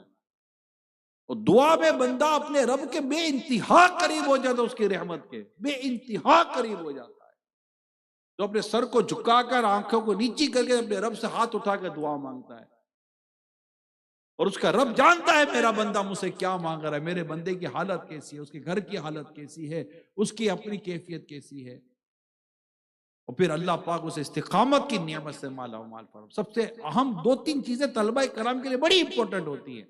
نمبر ایک استقامت، مجھے استقامت مل جائے کسی صورت میں۔ میرے ایک بہت اچھے دوست ہیں، وہ بھی پڑھ رہے تھے، تو کبھی انہوں نے ماضی کی میں بات کر رہا ہوں، تو انہوں نے مجھے کہا یار دل نہیں لگ رہا، جا نہیں پا رہا ہوں، چھٹیاں ہو رہی ہیں، کیا کرو؟ میں نے کہا یار پڑھے رہنا یار، چھوڑنا مت، اللہ نے چاہا تو ایک دن اب فارغ ہو ہی جائیں گے۔ تو شکر ہے اللہ کا، وہ بھی ڈٹے رہے، پڑھتے رہے، کہتے گرتے پڑھتے آخر کار اگر بندہ ٹرین کی آخری ڈبے کے آخری سیٹ پہ بیٹھا ہے تاکہ پلیٹ فارم پر، تو پھر وہ بھی پہنچتا ہی ہے نا، نہیں پہنچتا رے وہی جاتا ہے جو گاڑی سے اتر جاتا ہے، گاڑی سے اترنا نہیں ہے۔ جو بھی طالب علم دین مجھے سن رہے ہیں، یہ یاد کر لیں، جو فرسٹ ایئر میں ہیں، اولا میں ہیں، وہی سب سے وہ صرف پڑھ نہیں پاتے، نہیں ہوتے ہیں، سمجھ نہیں آ رہا ہوتا، دھکے مار کے بیچارے سیکنڈ ایئر تک پہنچ جاتے ہیں، لیکن چونکہ اب نہ صرف صحیح پڑھی، نہ نحو صحیح پڑھی، تو وہ عبارت صحیح سمجھ نہیں آ رہی ہے۔ طالب علم دین جو دیگر طلبہ کرام تھوڑے آگے بڑھ گئے، استاد صاحب ان کو پوچھے تو کہیں گے استاد صاحب بھی تو استاد بعض اوقات بیوقوف، سمجھ میں نہیں آ رہا، اب سب کے بیچ میں اس کو پتا ہے کہ اب انسلٹ ہوگی، تو وہ طالب علم دین بعض اوقات درجہ چھوڑ دیتا ہے، پڑھائی چھوڑ دیتا ہے، بے عزتی کے خوف سے بھی چھوڑ دیتا ہے، پیشرفت تو شیطان سے مزید تنگ کر رہے ہوتے ہیں۔ تو میں ان تمام اس طرح کے طلبہ کرام، چاہے وہ فرسٹ ایئر میں ہیں، سیکنڈ ایئر میں یا تھرڈ ایئر میں، عموماً 3 سال کی یہ سمجھے کوشش ہوتی ہے، پھر فورتھ ایئر میں جب رابعہ وغیرہ تک آپ فورتھ ایئر تک پہنچتے تو کافی چیزیں اس تھوڑا ٹریک پر آنا شروع ہو جاتی ہے۔ بھئی یہ 3 سال خود کو سنبھالنا ہوتا ہے اور پڑھنا ہوتا ہے۔ ہمارے استاد صاحب بڑی خوبصورت بات فرماتے تھے، جس نے اولا صحیح پڑھی دور حدیث شریف تک کامیابی کے ساتھ پہنچ جاتا ہے، یعنی اس کی صرف اور نحو جو ہے نا وہ مضبوط ہوتی ہے۔ اب آپ کو لگے کہ میری صرف اور نحو مضبوط نہیں ہے، بھلے عمران کہہ تو رہا ہے، اب اس کو کیا پتا میری کیا حالت ہے۔ میں کتاب سے سر اس لیے تھوڑی نہیں اٹھاتا کہ مجھے کتاب دیکھنے میں بہت مزہ آ رہا ہے، میں سر اس لیے نہیں اٹھاتا کہ استاد صاحب دیکھ لیں تو کہے کہ تم سناؤ، اور میں کہاں سے سناؤں گا؟ تو میں بالکل کتاب جیسے کہ میرے جیسا کوئی طالب علم ہی نہیں، میں کتاب کے اندر ہی ہوں، کتاب میرے اندر ہے، میں کتاب کے اندر ہوں۔ مگر حقیقت یہ ہے کہ کسی طالب علم کے پیچھے ہوں، اس کی اوڑ میں ہوگی، تاکہ استاد صاحب دیکھ نہ لیں، استاد صاحب دیکھے نہ دیکھیں، استاد صاحب کا دیکھنا نہ دیکھنا میٹر نہیں کرتا، آپ نے آگے جانا ہے۔ استاد صاحب کی نظروں میں آنا نہ آنا یہ میٹر نہیں ہے، آپ نے آگے جانا ہے، اور آپ تبھی آگے جا سکیں گے صحیح طور پر جب آپ کو یہ صرف اور نحو پڑھنے کے لیے آئے گا۔ اب نہیں آئی شروع میں، کسی بھی سمجھدار طالب علم کی آپ صحبت لے لیں، استاد صاحب کے تو استاد صاحب نہیں سمجھ میں آیا، میرے 3-4 مہینے 4 مہینے گزر گئے، 6 مہینے گزر گئے، ریئلی میں نہیں پڑھ پا رہا ہوں، میرے لیے بڑی آزمائش ہے، میں نہیں سمجھ آ رہا آپ کیا کہنا چاہ رہے ہیں، ابھی تو گردان تک پوری یاد نہیں ہوئی ہے مجھے، اور وہ بہت پرابلم ہو گیا میرے لیے۔ تو آپ کو انشاءاللہ جامعۃ المدینہ کی مجلس سے یہ بات انڈرسٹینڈنگ ہے، ایسے طلبہ کرام کو سنبھالا جائے گا، ایسے طلبہ کرام کو اور پڑھایا جائے گا، اس کو ایک صحیح اور تجربے کار استاد کی صحبت میں دیا جائے گا، تاکہ طالب علم دین یہ جامعۃ المدینہ چھوڑ کر نہ جائے، یہ پڑھے، اور اس کو الگ سے کلاسز دینی چاہیے۔ یہ جہاں جہاں دنیا بھر کے جامعۃ المدینہ میں یہ جو میرا بیان سنا جا رہا ہے، یہ میں بتا دوں یہ ہمارا پالیسی میٹر ہے کہ ایسی سروس، ایسی خدمت اور ایسی اپرچونٹی جامعۃ المدینہ میں دینی ہے ہم کو۔ اصل تو سہارا اس دیوار کو دینے کی ضرورت ہوتی ہے جو گر رہی ہو۔ یہاں جملہ تو دوسرا ہے کہ گرتی ہوئی دیوار کو ایک دھکا اور دو، دھکا دینے کی کیا ضرورت ہے گرتی ہوئی دیوار کو؟ مضبوط دیوار کو کون سنبھالتا ہے؟ مضبوط دیوار نے کئی دیواروں کو سنبھالا ہوا ہوتا ہے۔ اصل تو سہارا اس دیوار کو دیا جاتا ہے جو گرنے والی ہے، اس کو مضبوط کیا جاتا ہے جو گرنے والی ہے۔ اس طرح کے جتنے بھی طلبہ کرام ہوتے ہیں، چاہے اسلامی بہنوں کے جامعۃ المدینہ میں ہو یا اسلامی بھائیوں کے جامعۃ المدینہ میں ہو، جن کی پڑھائی کمزور رہ گئی، کوئی وجہ ہو، آپ اپنے طور پر مجلس کوشش کرے، اساتذہ کرام کوشش کرے، ناظم کوشش کرے. ہمارے تو ناظم بھی تو آلموسٹ مدنی ہوتے ہیں، شاید سارے مدنی ہوتے ہیں کم و بیش، بلکہ تدریسی کورس پاس کیے ہوئے ہوتے ہیں. اگر کوئی استاد صاحب ایسا جامع المدینہ ہے جس میں اتنی پوزیشن نہیں ہوتی تو وہاں کم از کم ناظم صاحب تو ہیں ہی نا. شاید ہی کوئی سا جامع المدینہ جہاں کوئی ناظم نہ ہو. تو مجلس ان کی خدمت میں درخواست کرے کہ آپ طلبہ کرام کو الگ سے ایسا وقت دے دے، کوئی نہ کوئی سسٹم. جیسے فیضان مدینہ میں تو مجھے پتا ہے، جامع المدینہ فیضان مدینہ جو عالمی مدی مرکز میں، یہاں تو یہ سسٹم ہے، مجھے جو یاد پڑتا ہے یہاں ہے، یہاں بنایا گیا ہے. مگر کہیں نہیں ہے یا ان کو اطلاع نہیں ہے یا ان کو معلوم نہیں ہے تو ایسا نہیں ہے. یہ کئی مدنی مشوروں میں باقاعدہ مجلس کے انڈرسٹینڈنگ ہے، اور یہ تمام طلبہ کرام کو پتہ ہونا چاہیے کہ جامعۃ المدینہ کے طریقہ کار میں یہ شامل ہے جو میں نے آج آپ سے درخواست کی ہے. اور اس کی وجہ یہی ہوتی ہے کہ کوئی بھی طالب علم دین چھوڑ کر نہ جائے صرف اس وجہ سے کہ میری پڑھائی کمزور ہے، میں پڑھ نہیں پا رہا ہوں. آپ نہ جائیے، آپ یہیں رہیں، پڑھے ہی رہنے سے کام ہوگا. یہیں پہ قسمت کھلے گی میری، یہیں پہ میرا کام ہوگا انشاءاللہ. چھوڑ کے نہ جائیں، کوئی بھی طالب علم اسلامی اسلامی چھوڑ کر نہ جائے. چھٹی ہو رہی ہے ٹھیک ہے، آپ اپنے آپ کو ریگولر کریں. پڑھائی نہیں آ رہی، آپ اپنے آپ کو ریگولر کریں. آپ لگے رہے، میری بات اپنی گرے سے باندھ لیں، جانا کہیں نہیں ہے. اور آپ کو انشاءاللہ کوئی جانے بھی نہیں دے گا. بلکہ اللہ نہ کرے اگر گھر کے مسائل ایسی کوئی چیز ہو تو استاد صاحب کو چاہیے، مجلس کو چاہیے کہ امام اعظم علیہ رحمہ کی سنت کو عمل کرے، ان کے طریقہ کار کو عمل کرے. جیسے امام ابو یوسف کو اٹھا کر وہ لے آئے تھے، اس طرح آپ ہمارے طالب علم کو اٹھا کر لے آئیے. کیا پتہ یہ بھی اپنے وقت کا کوئی بہت بڑا استاد بن جائے، اور آپ بھی کہیں کبھی ان کی بھی سیرت لکھی جائے گی، یہ وہی طالب علم ہیں جن کے استاد ہونے پر لوگ ناز کر رہے ہیں کہ یہ گھر چلے گئے تھے، مجبوری تھی، ماں باپ نہیں آنے دے رہے تھے، مگر ہمارے استاد صاحب ان کو لے کر آ گئے، اور آج یہ استاد صاحب، یہ طالب علم دین خود اتنے بڑے استاد بن گئے. کب کس کی مقدر میں کیا ہو ہمیں کیا پتا. اسی طرح جو واقعہ میں نے آپ کو بیان کیا، اس میں ایک اور بات جو ہمیں پتہ چلی کہ جب تمام اسباب ختم ہو گئے تو اللہ کریم نے خواب کے ذریعے مدد کا سامان کیا. اس کو کہتے ہیں غیبی مدد.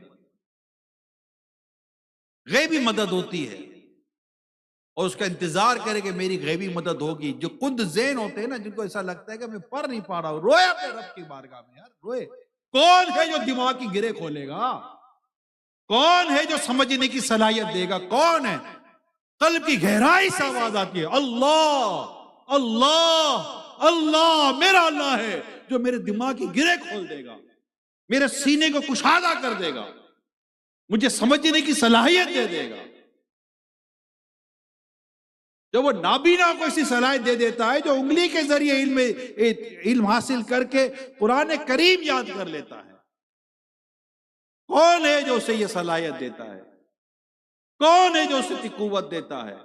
کون ہے جو اسے ہدایت دیتا ہے؟ اللہ اللہ ہے. تو روئے بندہ اپنے رب کی بارگاہ میں کہ یا اللہ میں بھی تیرا بندہ ہوں، اتنے طلبہ کرام پڑھ رہے ہیں، مولا کریم مجھے بھی توفیق دے.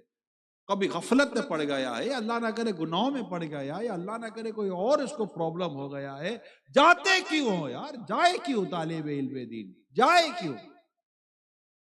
میں اپنے رب سے دعا کروں گا، میں اپنے رب سے کل عرض کروں گا، میرا رب میرے لیے دروازے کھولے گا. جی ہاں، ہمارا رب قادر مطلق ہے. اسی نے تو حضرت موسیٰ علیہ السلام کے لیے سمندر سے راستہ کھولا تھا. کس نے راستہ کھولا حضرت موسیٰ علیہ السلام کے لیے؟ ہمارے رب نے راستہ کھولا. سمندر دو حصے ہو گیا اور موسیٰ علیہ السلام اور اپنے ان کے ساتھی جو تھے نکل گئے، اور فرعون کے لیے وہی سمندر بند ہو گیا، غرق ہو گیا. وہ کون کرتا ہے؟ اللہ. حضرت ابراہیم علیہ السلام پر آگ سلامتی کے ساتھ ٹھنڈی کرنے والا کون تھا؟ اللہ. ابرہا کے لشکر، ہاتھی کے لشکر میں ابابیل کے ذریعے اس کو ہلاک کرنے والا کون ہے؟ اللہ. اللہ ہے میرا رب ہے. میں اس سے دعا نہ کروں، میں اس سے عرض نہ کروں، اور میں چھوڑ کر چلا جاؤں کہ میرے گھر کے حالات ایسے تو میں چھوڑ کر چلا جاؤں، میرے پاس پریشر ایسا ہے کہ میں چھوڑ کر چلا جاؤں، میں پڑھ نہیں پاتا میں چھوڑ کر چلا جاؤں. میرے گھر کے حالات کون بدلے گا؟ اللہ. میرے ماں باپ کو سلامتی سے کون نوازے گا؟ اللہ.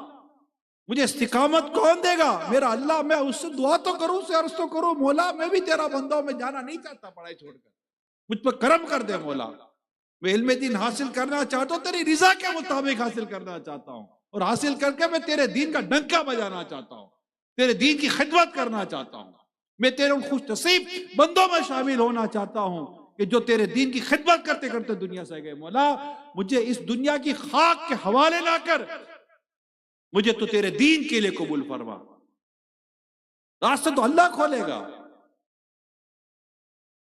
خود اس طالب علم پر دیگر طالب علم رش کریں گے کہ کیا بات ہے، یہ بیٹھے بیٹھے تمہاری قسمت کیسے جاگ گئی؟ وہ کہے گا مجھے بھی نہیں پتا، بس میرے رب سے دعا کرتا ہوں، میرے رب نے میرے لیے راستے کھول دیے. مجھے استقامت دی تھی، میرے رب نے استقامت دے دی. میں غربت سے پریشان تھا، اللہ پاک نے مجھے غنی کر دیا. میرے دل سے مال کی محبت میرے رب نے نکال دی. مطلب دعا کر اپنے رب کے حضور. میرے تمام طلبہ کرام، اساتذہ کرام، جتنے بھی میرے اسلامی بھائی اسلامی بہنیں سن رہے ہیں، دعا کرو یا اللہ کرو، دعا کرو، دعا کرو اللہ سے، دعا کرو، رو رو کر دعا.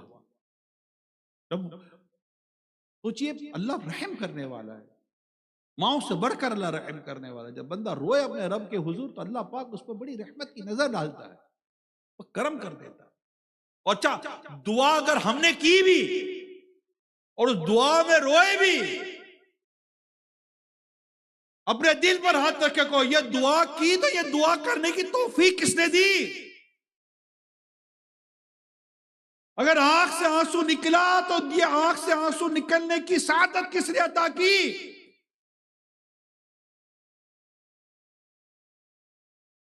یہ اس کو عاجزی کہتے ہیں. مولا میں کچھ نہیں، میں کچھ نہیں، میں بے بس لاچار تیری رحمت کا محتاج ہوں. تو چاہے گا تو میں پڑھ سکوں گا، تو چاہے گا تو میں آگے بڑھ سکوں گا.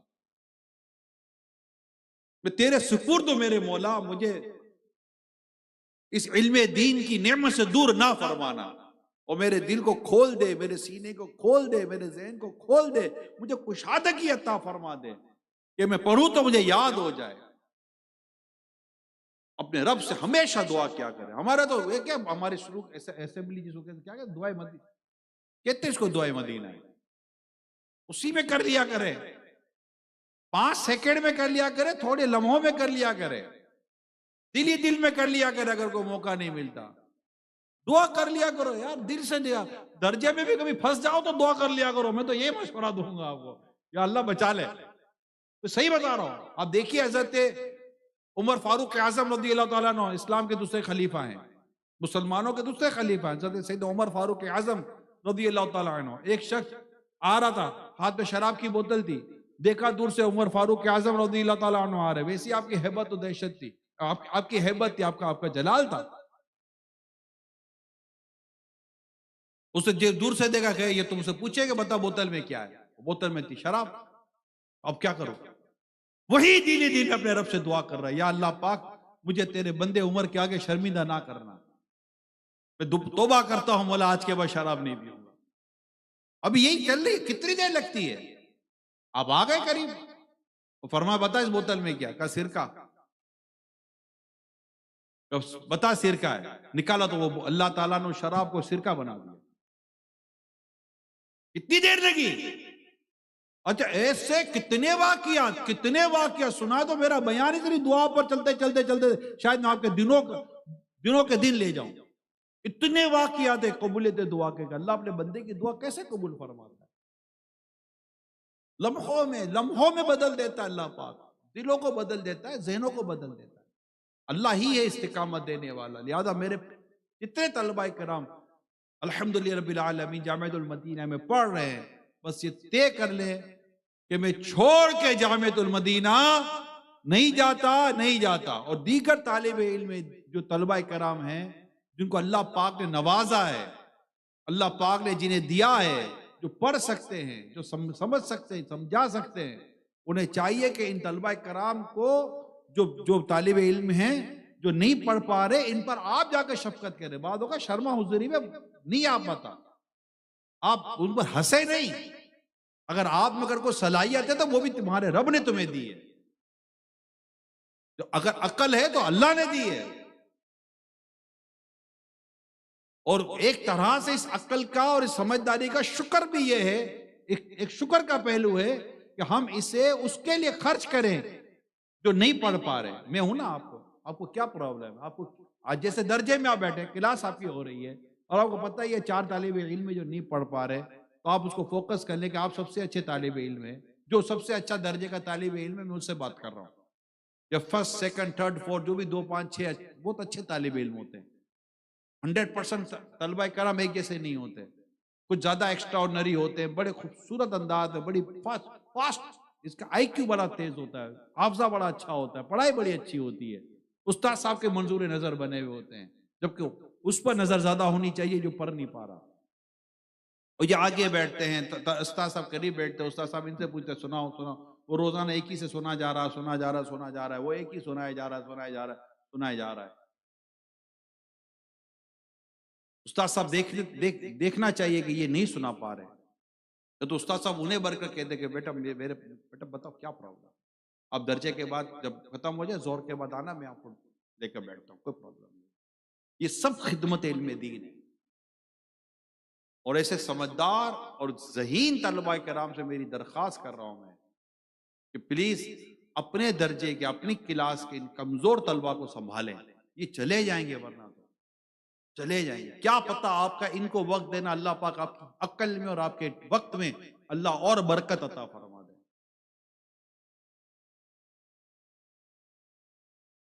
ایک اور بات جو ہمیں پتہ چلی اس واقعے سے، انہیں شہرت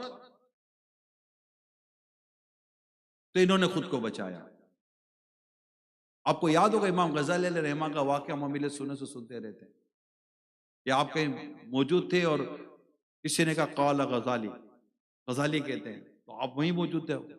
مووی اور فیس بک تو تھا نہیں، ویڈیو تو تھی نہیں کہ کوئی پہچان لے گا چاہیے یہ امام غزالی ہیں. تو آپ سمجھ گئے کہ یہ تو میرے نام سے تو اقوال چل رہے ہیں کہ میں نے کہا ہے. تو آپ وہاں شہر سے نکل گئے تو شہرت ہو جائے گی.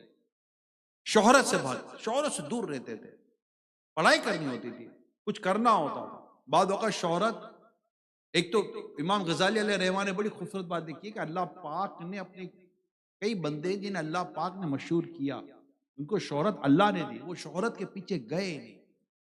ان کو شہرت اللہ نے دی کہ وہ اللہ پاک کے دین کو عام کرتے رہے، دین کو پھیلاتے رہے. اللہ پاک نے ان کی محبتیں اپنے بندوں کے دلوں میں ڈالی ہیں، وہ شہرت کے پیچھے گئے نہیں. اولیاء کرام تھوڑی شہرت کے پیچھے جاتے ہیں.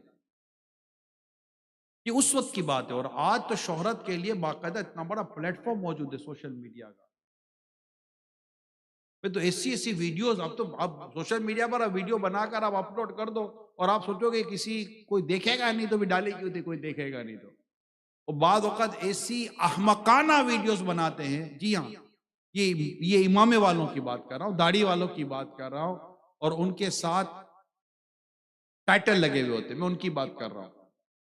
ایسی احمقانہ ویڈیو بناتے ہیں کہ سر پر ہاتھ تک کا بندہ بیٹھے کہ اللہ خیر کر، اس کو کیا ہو گیا ہے. کیمرہ دیکھ کر اس کی عقل کہاں چلی گئی، سمجھداری کہاں چلی گئی، ذہانت کہاں چلی گئی. یہ کیا بنا رہا ہے، یہ کیوں بنا رہا ہے. یہ اچھا یہ بھی نہیں سمجھ میں آ رہا کہ کیوں بنا رہا ہے. نتیجہ آپ کو یہی ملے گا کہ بھائی ہم کو بھی آنا ہے، ہم کو بھی لوگ پہچانے، چاہے کسی بھی نام سے پہچانے، کسی بھی عنوان سے پہچانے، ہمیں دیکھ کر کچھ بھی نیچے لکھ دیں، لیکن آئے تو آنا تو پڑے گا بھیا. نہیں آؤ گے تو جیو گے کیسے؟ تمہارا ویڈیو نہیں، تمہارا یوٹیوب پہ تم نہیں ہو، تم فیس بک پر نہیں ہو، تم فلاں پر ہی ہو، تم واٹس ایپ پر نظر ہی نہیں آتا ہے، کدھر ہے کدھر. ہاں آتا ہوں، آوے کہ نہیں آوے، بنانا آوے نہیں آوے، بولنا آوے نہیں آوے، ضرورت ہو یا نہ ہو، لیکن یار لوگ کیسے پہچانے گے. اور اس چیز نے ہمارے کئی طلباء کرام کا بہت نقصان پہنچایا. میں تھوڑی ریسرچ کر رہا تھا کہ آخر یہ موبائل فون کے نقصانات کیا کیا ہے. میں اس پر ریسرچ کر رہا تھا. ہم کہتے ہیں موبائل فون کے بڑے نقصانات ہیں، موبائل فون کے بڑے نقصانات ہیں، موبائل فون کے بڑے نقصانات ہیں. میں پڑھ رہا تھا کہ موبائل فون کے نقصانات بیسیکلی ہے کیا. خاص طور پر جو اسٹوڈنٹس ہوتے ہیں، علم دین حاصل کرنے والے، میں ان کے تعلق سے الگ پڑھ رہا تھا کہ آخر انہیں موبائل کتنا نقصان پہنچاتا ہے. تو میں نے چند چیزیں جو پڑھی تھی وہ میں آپ کے سامنے رکھتا ہوں. اس میں آپ اضافہ بھی کر سکتے ہیں اپنی عقل و سمجھداری و ذہانت کے مطابق. میں نے سب سے پہلے تو وہ مشہور سی چیز ہے کوئی نئی چیز آپ کو نہیں نظر آئے گی، وہ ہے وقت کا ضیاع، تضیع اوقات جس کو کہتے ہیں، وقت کا ضائع ہونا۔ اس پہ شاید آپ کو ویسا لگے گا کہ یار یہ تو سمجھ نہ آنے والی بات ہے، یعنی اور ایک طالب علم دین عام لوگوں کے مقابلے میں ایک ایک لمحہ قیمتی ہے، ایک ایک لمحہ قیمتی ہے۔ اور آپ کی جو عمر ہے، آپ کی جو جوانی ہے، آپ کی جو نوجوانی ہے، آپ سے جو امت کی امیدیں وابستہ ہیں، آپ سے جو آپ کے ماں باپ کی امیدیں وابستہ ہیں، آپ سے جو آپ کے استاد کی امیدیں وابستہ ہیں، اور آپ سے جو آپ کی تنظیم کی امیدیں وابستہ ہیں، آپ کا اس کا اندازہ ہی نہیں ہے کہ کتنی امیدیں وابستہ ہیں۔ اور ایسے تھوڑی خالی کہ یہ آئے گا اور 8 سال پورے ہو جائیں گے اور سر پر امامہ باندھ دیا، دستار ہو گئی، ہاتھ میں سند آ گئی، پھر اس کے لیے تو میرا خیال اس کے لیے تو پڑھنا بھی، آپ اس کے لیے پڑھ بھی نہیں رہے ہوں گے۔ سند کا عالم بننے کے لیے تو آپ نہیں پڑھ رہے ہوں گے، آپ تو علم کا عالم بننے کے لیے پڑھ رہے ہوں گے۔ سند کا عالم بننے کے لیے کیوں پڑھیں گے یار؟ اور 8 سال سند کا ہی عالم بننا ہے تو پھر 8 سال محنت کرنے کی کیا ضرورت ہے؟ مل جاتی ہے بھیا، یہ بھی مل جاتی ہے، امامہ کسی بھی عنوان پر آ جائے گا، اور ردا پوشی کسی بھی عنوان پر ہو جائے گی۔ لیکن علم کا عالم بننے کے لیے تو یہ جو توقعات وابستہ ہیں طالب علم دین سے، اسپیشلی میں جامعۃ المدینہ کے طور پر عرض کر رہا ہوں، یہ کم نہیں ہے۔ امت کا جو حال ہے، بے حال ہے، جو معاشرے کا حال ہے، بے حال ہے، عقائد پر، نظریات پر جس طرح کے حملے ہو رہے ہیں کہ نہ جانا، بے عملی کا جو اس وقت ماحول ہے کہ نہ جانا، جو طوفان بدتمیزی ہے کہ نہ جانا۔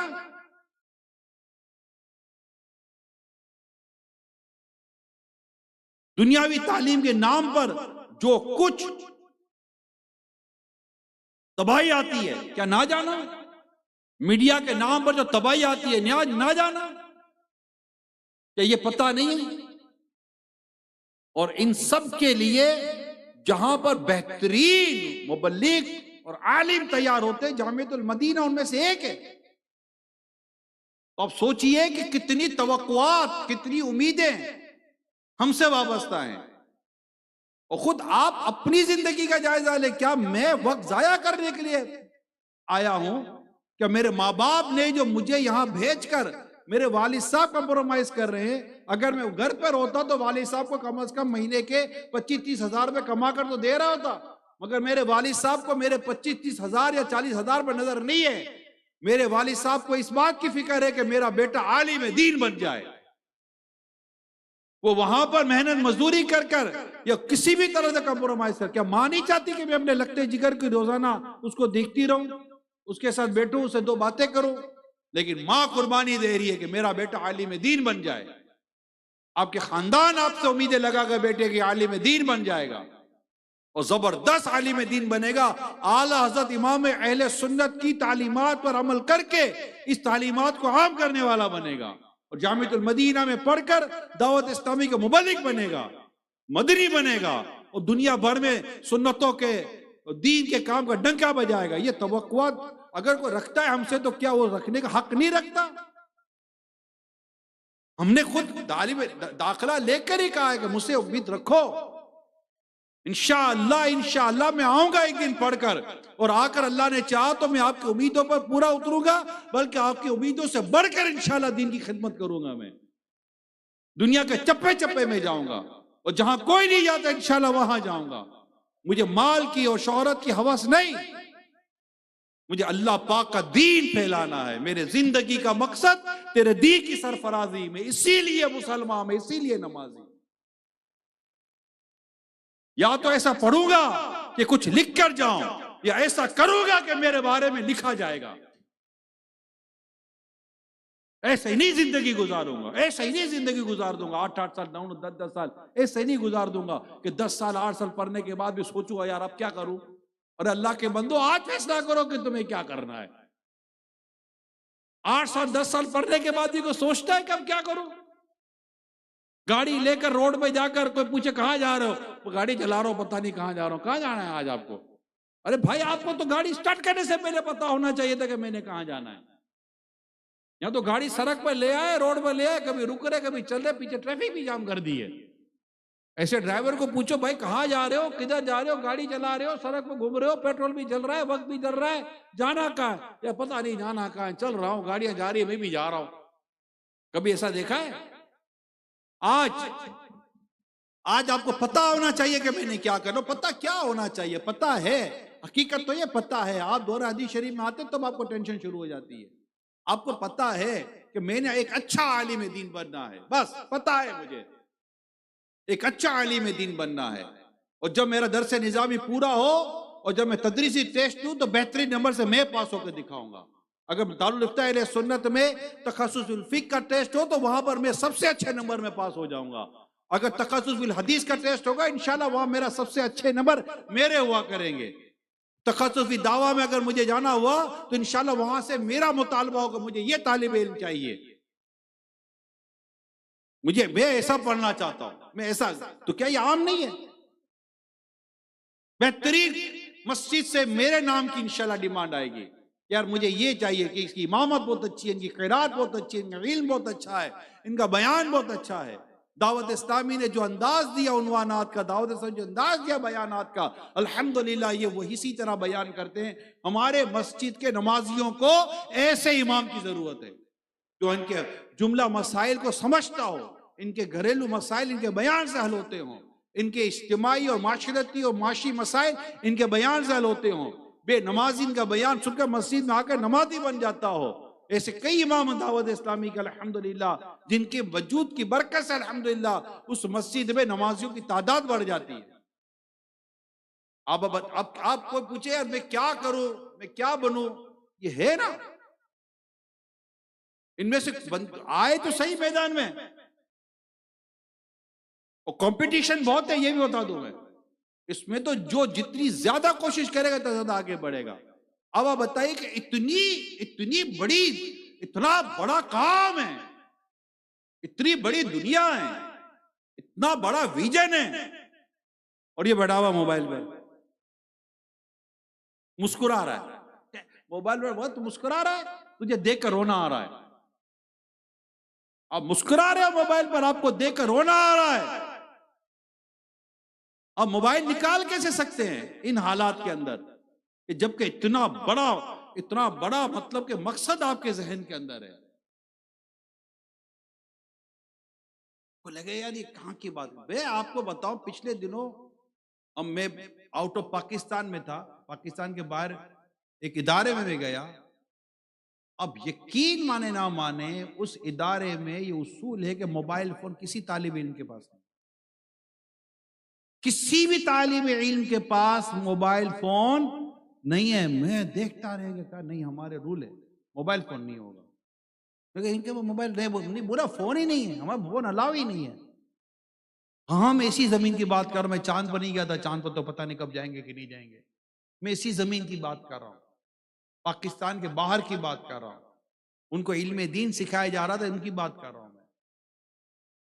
ایک بھی طالب علم کے پاس موبائل فون الاؤ ہی نہیں ہے، موبائل فون الاؤ ہی نہیں ہے۔ اور کو پتہ ہے ان کو موبائل فون ہفتے میں ایک بار ملتا ہے، ہفتے میں ایک بار موبائل فون ملتا ہے۔ مجھے بیٹھے بیٹھے یاد ہے، اس ٹائم میں نے سوچا تھا کہ یار چلو یہ بات میں اپنے طلبہ کرام کو جامعۃ المدینہ میں بیان کروں گا، مگر آج ابھی بھی سوچ کر نہیں آیا تھا، بیٹھے بیٹھے یاد آ گیا یہ موبائل کی بات چلی تو کہ یار یہ تو صحیح کام کیا آپ لوگوں نے، کمال کا کام کیا، یہ تو آپ نے بہت بڑی خیر خواہی کی ہے طلبہ کرام کے ساتھ کہ آپ نے ان سے موبائل فون ہی لے لیا۔ اور موبائل فون اگر آپ سے لے لیا جائے تو آپ کو تھوڑے دنوں کے لیے لگے گا کہ میرے سر کے لیے تکیہ نکال لیا، میرے اوپر سے چادر کھینچ لی، اب میں سوؤں گا کیسے، میں جیوں گا کیسے۔ مگر ایک ہفتے کے بعد جو جینے کا لطف آئے گا نا، پھر آپ کے کاش کہ یہ میرے سے پہلے لے لیا جاتا، کاش میں اس سے الگ ہو جاتا۔ اس وقت میرا بھی کام نہیں ہے، یہ میرے لیے نہیں ہے، اگر یہ ذہن بن جائے یہ میرے لیے نہیں ہے، کیونکہ میں اس سے فائدہ نہیں اٹھا رہا، یہ مجھے لاس دے رہا ہے۔ میں اس کی جگہ کتاب پڑھتا تو میں بہت آگے نکل جاتا۔ تو ایک تو یہ وقت ضائع ہوتا موبائل سے، نمبر دو یادداشت و توجہ میں کمی آ جاتی ہے۔ یہ ساری چیزیں پریکٹیکلی ثابت ہیں جو میں کہہ رہا ہوں۔ جی ہاں، موبائل فون کا بیجا استعمال اور موبائل فون کا جس طرح کا استعمال ہو رہا ہوتا ہے، میں جنرل پوائنٹ آف ویو پہ بات کر رہا ہوں، یہ حافظہ کمزور کرتا ہے، توجہ بٹا دیتا ہے۔ اور توجہ بٹے کیسے نہیں؟ ہر تھوڑی دیر کے بعد تو نوٹیفیکیشن یاد آتی ہے، بات تو کوئی اور یاد ہی نہیں آتی. سبق کہاں سے یاد کرے گا؟ موبائل فون میں عجیب و غریب قسم کی ابحاث ہیں، عجیب و غریب قسم کے پروگرام ہیں، عجیب و غریب قسم کی ویڈیوز آ جاتی ہیں، کوئی ریلیونٹ نہیں ہے، کوئی مجھ سے متعلق نہیں ہے. کوئی یہ ویڈیو دیکھ کر نہ میری صرف مضبوط ہوئی، نہ نحو مضبوط ہوئی، نہ اصول تفسیر میں نے مضبوط کی، نہ میں نے قرآن مضبوط کیا، نہ میں نے تلاوت مضبوط کی. کچھ بھی تو نہیں کیا میں نے موبائل سے. بھائی کیا ہوا؟ آپ کا 1-1.5 گھنٹہ موبائل پر نکل گیا مجموعی طور پر پورے دین کے اندر. کبھی پوچھا اپنے آپ سے کہ 1-1.5 گھنٹہ جو میں نے موبائل کو دیا، آدھا پونا گھنٹہ دیا، مجھے آج ملا کیا موبائل سے؟ پتا چلا جو تھا وہ بھی تھوڑا بہت لے گیا موبائل فون. یادداشت پہ کمی آتی ہے، توجہ بڑھتی ہے موبائل فون کی وجہ سے. نمبر 2، روحانی کمزوری، اسپرچولیٹی بہت زبردست طریقے سے متاثر ہوتی ہے، کیونکہ اس میں گناہ و لغویات بھی آتے ہیں. اگر یہ اپنے موبائل فون میں گناہ یا لغویات و فضولیات میں مبتلا ہو گیا ہے، آپ بتائیں، آپ تو علم دین حاصل کرنے والے طلباء کرام ہیں، کیا آپ کو بھی نہیں پتا کہ یہ چیزیں سب سے زیادہ روحانیت کو ڈیمیج کرتی ہیں، روحانیت کو متاثر کرتی ہیں، پاکیزگی کو کھا جاتی ہیں. اور جب روحانیت و پاکیزگی جیسی عظیم شے اگر مجھ سے چلی گئی یا کم ہو گئی، تو علم دین کا نور اور علم نافع مجھے کہاں سے ملے گا؟ یہ موبائل فون کے نقصانات ہیں. برکت کا چلا جانا. آپ بیٹھے بیٹھے آپ کو لگے یار اتنی دیر ہو گئی، پتہ ہی نہیں چلے گا موبائل آپ کا وقت کھا گیا. گناہ برے فضولیات اور irrelevant میں سب ساتھ ساتھ لے کے چل رہا ہوں. گناہ برا کوئی بھی چیز شیطان ہے یار. آپ ابھی تو دعویٰ نہیں کر سکتے نا کہ میں شیطان سے بچا ہوا ہوں. اور جو شیطان سے لڑائی کرنے پر تلا ہوا ہے، شیطان اس کو تو زیادہ تنگ کر رہا ہوتا ہے. کئی برکتیں چلی جاتی ہیں. پھر موبائل کا ایک اور نقصان، تنہائی. جب بار بار تنہائی لینے کا دل کر رہا ہوتا ہے، کہیں بیٹھنے کا دل نہیں کرے، یار موبائل لے کر سائڈ میں چلا جاؤ، موبائل لے کر سائڈ میں چلا جاؤ، کچھ دیکھنا ہے، کچھ دیکھنا ہے، کچھ اور اس کے سامنے نہیں دیکھ سکتا. قرآن کی تلاوت ہو تو چلو سامنے بھی سن لو، کوئی اور چیز تو سامنے، اس کو پتا چل جائے گا میں کیا دیکھ رہا ہوں، میں یار اس کے سامنے نہیں دیکھنا چاہتا. غور کریں یہ کیوں ہے ایسا. تنہائی کی طرف جانے کا دل ہوگا، کم ہمت پیدا ہوگی اور سستی پیدا ہوتی ہے. یہ موبائل فون کے سائیڈ ایفیکٹس ہیں. نیند پوری نہیں ہوتی، علم دین کا نور بجھنا شروع ہو جاتا ہے. سمجھیے پیارے طلبہ کرام، سمجھے جو میں کہنا چاہ رہا ہوں، اسپیشلی جو طالبات ہے وہ سمجھے. یہ نہیں ہے، یہ ہمارے لیے نہیں ہے. آپ میں نہیں کہتا میرے بول دوں گا تو آپ کہتے ہیں کہ ختم ہو جائے گا، سارا آگے پیچھے ہو جائے گا. ہم یہاں تو ترغیب ہے، سمجھانے کا سلسلہ ہوگا نا. اور کوئی مطلب یہاں پہ اور کچھ تو نہیں ہو سکے گا. آنکھیں کمزور ہو جاتی ہیں، آنکھیں کمزور ہو جاتی ہیں موبائل سے. صحت متاثر ہوتی ہے موبائل سے. یہ سارے سائیڈ ایفیکٹ ریسرچ میں بیان ہوئے ہیں. اور اس کے علاوہ بہت سارے نقصانات. اب وہ کو نفع ہے بھی کہ نہیں ہے، میں نہیں کہتا نفع نہیں ہے، لیکن نفع والے کام ہم کرنے جیسے کہ نہیں ہے پوزیشن میں نہیں ہے نا. ابھی آپ کا کام کتاب میں رہنا ہے، موبائل میں رہنا نہیں ہے. موبائل تشویش پیدا کرے گا، کتاب علم نافع پیدا کرے گی. موبائل دماغ کے اندر گندگی لا سکتا ہے، کتاب انشاءاللہ دماغ میں حسن ظن پیدا کرے گی. اللہ کرے دل میں اتر جائے میری بات، اور ہم موبائل کی اس پریشانی سے یقین مانے دور ہو جائیں، اور اپنے آپ کو، کیونکہ اس میں شہرت، وہی بات چلی تھی شہرت سے، بات چلی تھی سوشل پلیٹ فارم سے. یہ بالکل میں آپ کو صحیح کہہ رہا ہوں، اتنی بھرمار ہے، بھرمار ہے، بھرمار ہے. ادھر گیا تو بنایا، ادھر گیا تو بنایا، ادھر گیا تو بنایا. سب کو لگے میرا وی لوگ چلنا چاہیے. ارے بھیا کہاں کا وی، کہاں کا لوگ، کہاں کیا ہو گیا ہے. آپ ابھی اس کے لیے نہیں ہیں. کسی نے کہا ہے کہ ہم آپ کو دیکھنا چاہتے ہیں، کیوں دکھانے کے تلے ہوئے ہو. اب پڑھیں اس وقت، پھر آئیں گے آپ کے پاس. یہ کیمرہ ہے نا، لوگ اس کیمرے کے سامنے آنا چاہتے ہیں، کچھ لوگ ایسے ہوتے ہیں کہ کیمرہ ان کے پاس جانا چاہتا ہے۔ آپ کیا بننا چاہتے ہو؟ آپ کیمرہ ڈھونڈو کہ کیمرہ آپ کو ڈھونڈے؟ کچھ لوگوں کو کیمرہ ڈھونڈتا ہے کہ وہ کیمرے کی ریکوائرمنٹ ہوتے ہیں، کچھ لوگ کیمرہ ڈھونڈ رہے ہوتے ہیں کہ ہمیں بھی لوگ جانے، ہمیں بھی لوگ پہچانے۔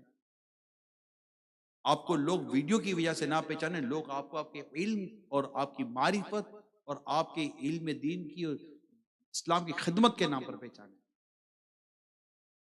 اس کے لیے بہت زیادہ آپ کو سوچ پیدا کرنی پڑے گی۔ اللہ پاک ہمیں بزرگوں کا صدقہ عطا فرمائے۔ اور یہ موبائل بے عملی کی طرف لے کے جاتا ہے، یقین مانے اتنی گلیمرائز ہے موبائل کے اندر۔ پچھلے دنوں بھی اس ٹاپک پہ ہماری ڈسکشن ہو رہی تھی کہ موبائل دیکھ کر ایسا لگتا ہے یار یہ بھی ہونا چاہیے، میرا ایسا بھی ہونا چاہیے۔ اب اس میں ہمارے لباس کی سادگی کو ختم کیا میڈیا نے۔ ماحول جو بدل، ماحول کے بدلے میں میڈیا کا بہت بڑا کردار ہے، ویڈیوز کا بہت بڑا کردار ہے۔ پہلے یہ نظر نہیں آتے، تب تو ویڈیو نظر آ جاتے اور ایسا بنوں گا میں، ایسا کیوں بنے گا؟ جیسا بننا چاہیے تو ہے نا، ہمارے پاس رسول پاک صلی اللہ علیہ وسلم کی سیرت ہے نا، ہم ایسے بنیں گے نا، ہم ان کے انداز کو اختیار کریں گے، ہم ان کی سنتوں پر عمل کریں گے۔ اور جو نہیں کر رہے ان کی سنتوں پر عمل، وہ ہمارے لیے ماڈل کیسے بن گیا؟ وہ آپ کو کیسے اس میں کشش نظر آئی؟ کشش تو ایک عاشق رسول کو کشش تو وہاں نظر آتی ہے جہاں مصطفیٰ کریم کی سنتیں نظر آتی ہے اس کو۔ یہ تو عشق رسول کی بات کر رہا ہوں میں آپ کو۔ تو یہ بے عملی کی طرف چیزیں لے کے جاتی ہے، اور ہمیں بے عملی کی طرف نہیں جانا ہوتا، ہمیں باعمل بننا ہے۔ باعمل بنیں گے انشاءاللہ، باعمل بننے میں ہی ہمارے لیے ہے نا کہ خطیب بغدادی علیہ رحمہ فرماتے ہیں علم درخت ہے اور عمل اس کا پھل ہے، اور وہ شخص عالم نہیں کہلا سکتا جو اپنے علم پر عمل نہ کرے۔ بلکہ میں یہاں پر وہ پڑھ رہا تھا، اپنے امام احمد بن حنبل رحمۃ اللہ تعالیٰ علیہ کو پڑھ رہا تھا کہ ان کے شاگرد کہتے ہیں کہ امام احمد نے مجھ سے فرمایا، یعنی میں نے کوئی حدیث ایسی نہیں لکھی جس پر خود عمل نہ کیا ہو۔ امام احمد بن حنبل علیہ رحمہ کے تعلق سے ہے کہ میں نے کوئی حدیث ایسی نہیں لکھی جس پر عمل نہ کیا ہو، یہاں تک کہ جب میرے سامنے یہ حدیث آئی کہ نبی پاک صلی اللہ علیہ وسلم نے پشتے لگوائے اور آپ نے اس کا 1 دینار دیا، تو میں نے بھی عمل کیا، اور ایک عمل، اس عمل کے بعد میں نے بھی 1 ہی دینار دیا، یعنی اس قدر میں نے حدیث پر عمل کیا۔ علم پر عمل، علم پر عمل، علم پر عمل۔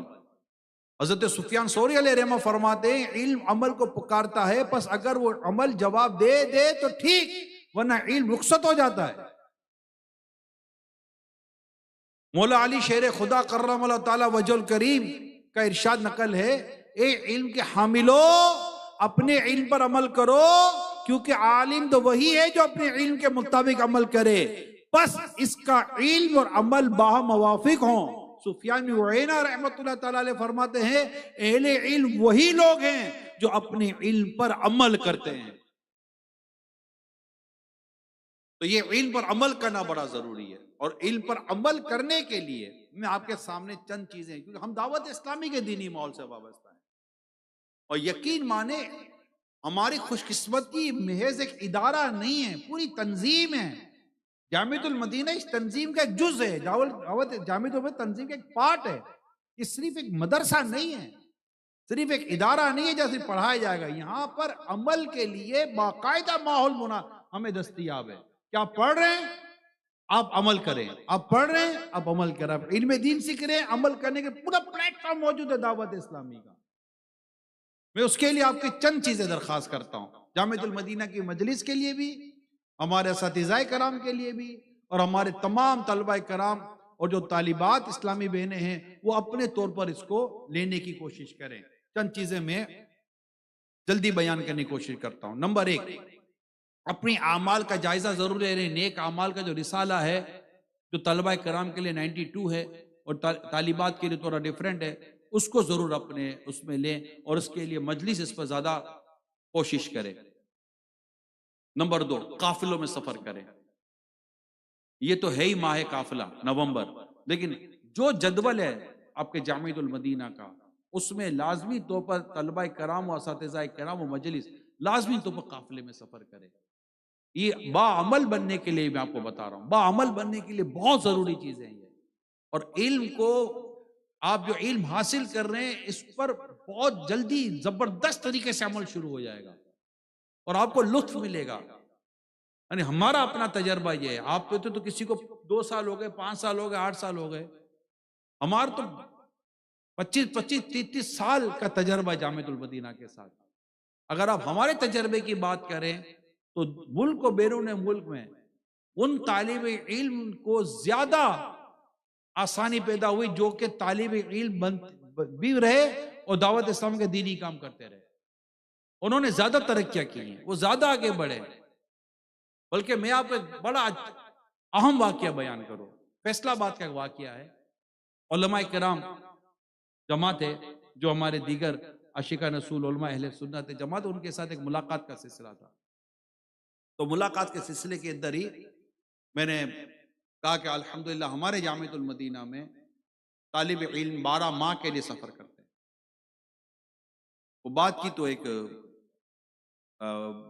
تھے ماشاء اللہ ادارے سے آئے تھے کہیں سے.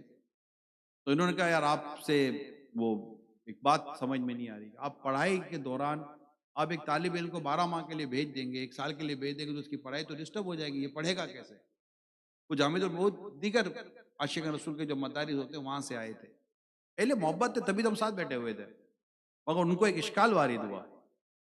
اچھا اب وہ اس بات پہ کلام کرنے لگے. اس نے اتفاق دیکھی کہ میرے ساتھ دارالفتہ اہل سنت کے الحمدللہ اسلام بھائی موجود تھے، میرے ساتھ بیٹھے تھے جب ہم یہ ساری میٹنگ و ملاقات ہو رہی تھی. تو انہوں نے کہا عمران اگر اجازت ہو تو میں ان کو کچھ عرض کروں. آپ کہیں مگر اللہ خیر کرے کیا ہوتا ہے. اب تو انہوں نے اپنے پر لے لی کہ میں ان کو عرض کرتا ہوں.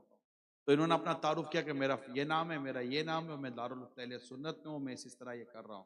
الحمدللہ میں نے 12 ماہ دیے ہیں. الحمدللہ 12 ماہ نے میرے علم کے سیکھنے میں اضافہ کیا ہے.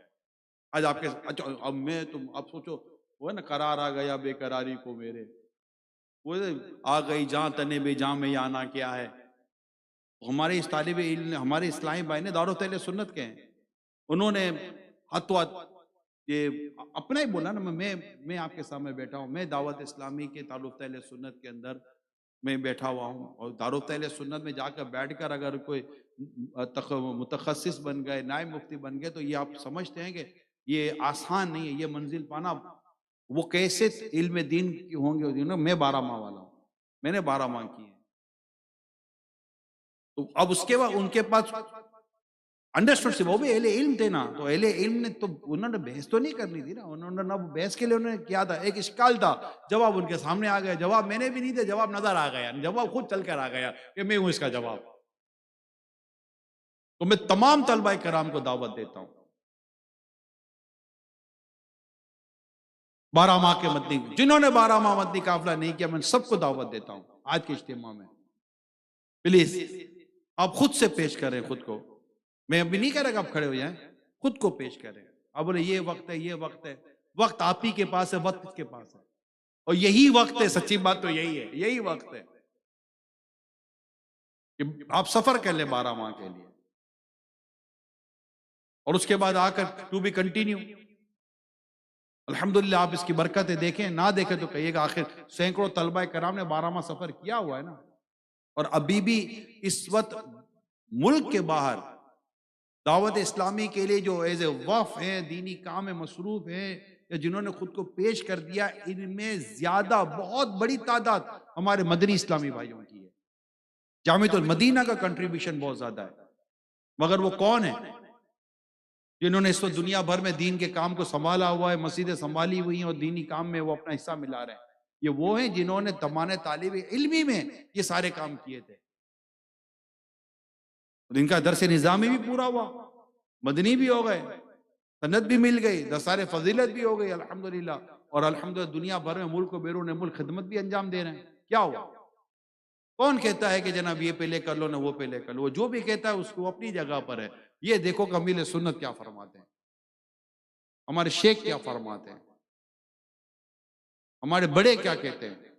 امیل سنت کی سوچ کیا ہے. امیل سنت کی سوچ سے ہٹ کر جب بھی کبھی کوئی بات آئے تو آپ اس کو، میری درخواست یہی ہے، آپ ہیں کس کے یار؟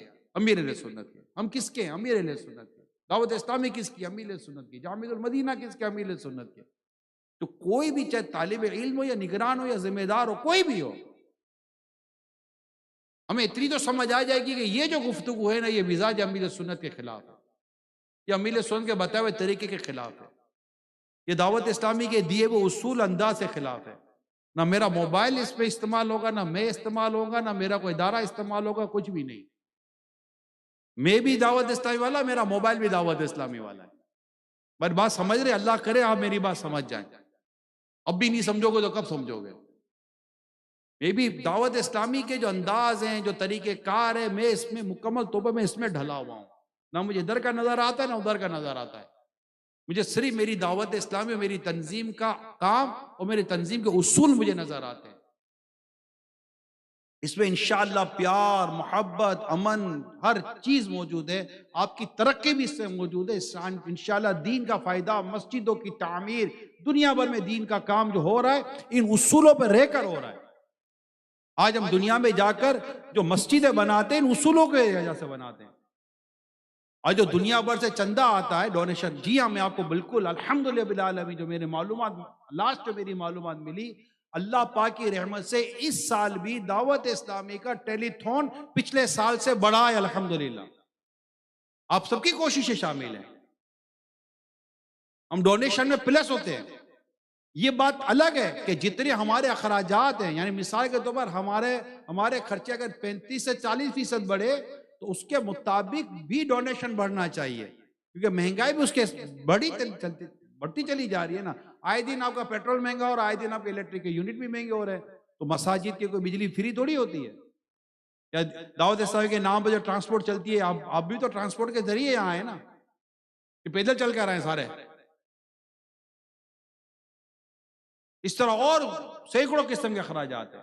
مگر دعوت اسلامی پہ اعتماد بڑھ رہا ہے نا.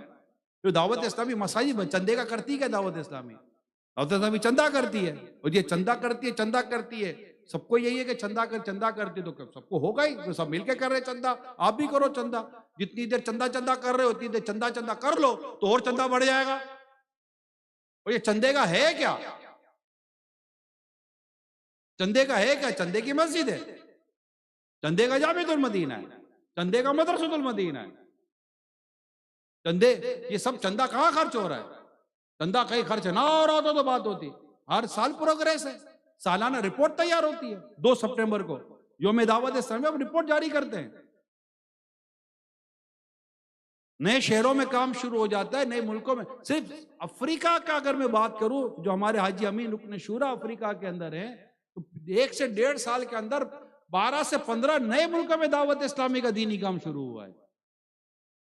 پارش میں الگ شروع ہوا ہے، دیگر ممالک میں الگ شروع ہوا ہے، نئے شہروں میں الگ شروع. خود میرے کل پرسوں کی بات ہے، جو میرا اطراف جو ہمارا شعبہ ہے، ایک تو شہر ہے، اطراف ہے، اطراف کا بھی اطراف ہے.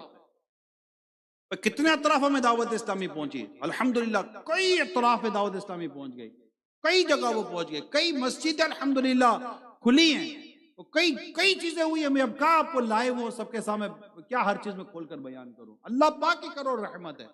تو چندہ یوں خرچ ہوتا ہے، دعوت اسلامی یہ کام کر رہی ہوتی ہے.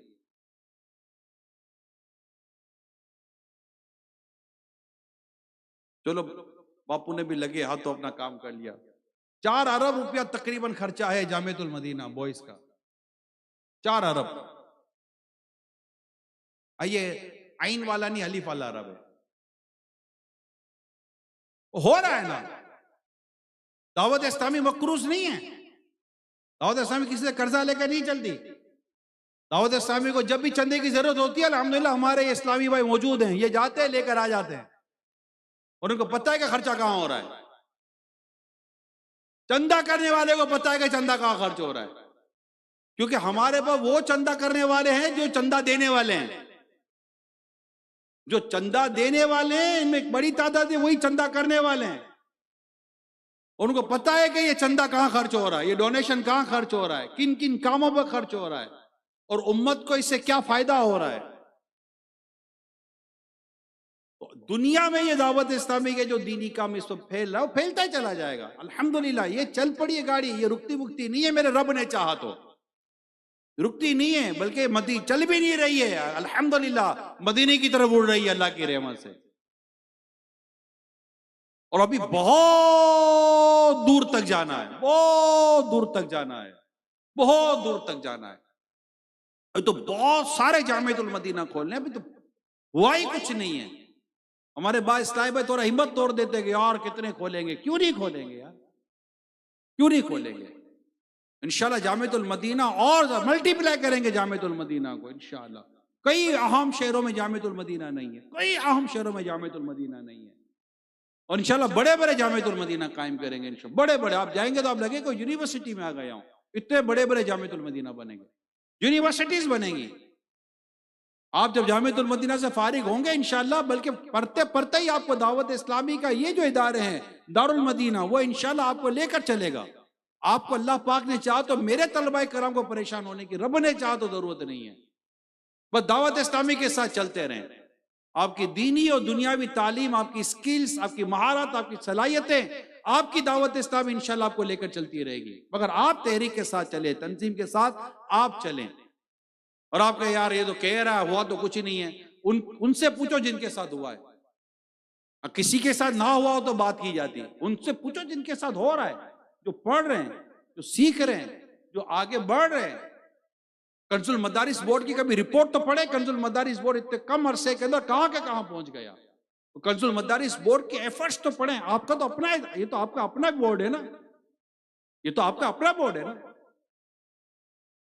اور اتنے کم عرصے، سب کو پتا ہے اتنے کم عرصے میں اس نے جو نصاب تیار کیا، جو اس نے اپنی پلاننگ تیار کی، اور آگے فیوچر پلاننگ ہے، آؤٹ اسٹینڈنگ ہے۔ میں یہ وہ بات وہ نہیں کہہ رہا جو میری مجلس مجھے کہہ رہی ہے، نہیں نہیں نہیں، آپ کو شاید ہمارے ساتھ کام کا واسطہ نہیں ہے، میں وہ نہیں کہہ رہا۔ جو وزیٹر ہیں، جو اہل علم وزیٹر ہیں، اور جو اس کو بہت زیادہ بڑے انداز سے دیکھتے ہیں، جو بڑے ویژن سے دیکھتے ہیں، جب انہوں نے وزٹ کیا، انہوں نے ہمیں جو فیڈ بیک دیا، میں تو اس کی بات کر رہا ہوں۔ انہوں نے وہ فیڈ بیک دیا جو میرے ذمہ داروں نے مجھے بتایا بھی نہیں ہے۔ میں کہا یار اتنا کچھ کر رہے ہو، بتا تو صحیح۔ بولا یہ ہے نا بتانے والے، یہ بتائیں گے آپ کو ہم کیا کر رہے ہیں۔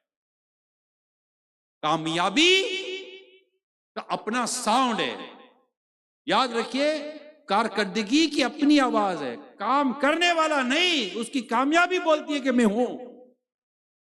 الحمدللہ ماشاءاللہ جامعۃ المدینہ دیکھیے، مدینہ ہماری جو دنیاوی تعلیم جو ہمارے دعوت اسلامی کے ذریعے جو ہو رہی ہے، جو ہمارے طلبہ کرام کی ہو رہی ہے، کنز المدارس بورڈ کے ذریعے ہو رہی ہے، اس میں پوزیشن ہولڈر ہے ہمارے اسٹوڈنٹ۔ پھر اسلامک فائنینس پر الگ کام ہو رہا ہے، الحمدللہ ہو رہا ہے۔ آپ کو آگے آنا ہے، فیوچر بہت بڑا ہے، کام بہت زیادہ ہے۔ آگے یار سنتے ہیں کوئی ہو تو نہیں رہا ہے، اس سب کے لیے اعلیٰ حضرت کا شعر ہے، اے رضا ہر کام کا ایک وقت ہے، دل کو بھی آرام ہو ہی جائے گا۔ ہمت میں رہے اور دعوت اسلامی کے دینی کاموں کے ساتھ خود کو مصروف رکھے۔ میری تمام طلبہ کرام سے درخواست ہے، اسلامی بہنیں اپنے انداز سے اس کو سمجھنے کی کوشش کریں کہ اپنے آپ کو دعوت اسلامی کے دینی کام میں مصروف کریں۔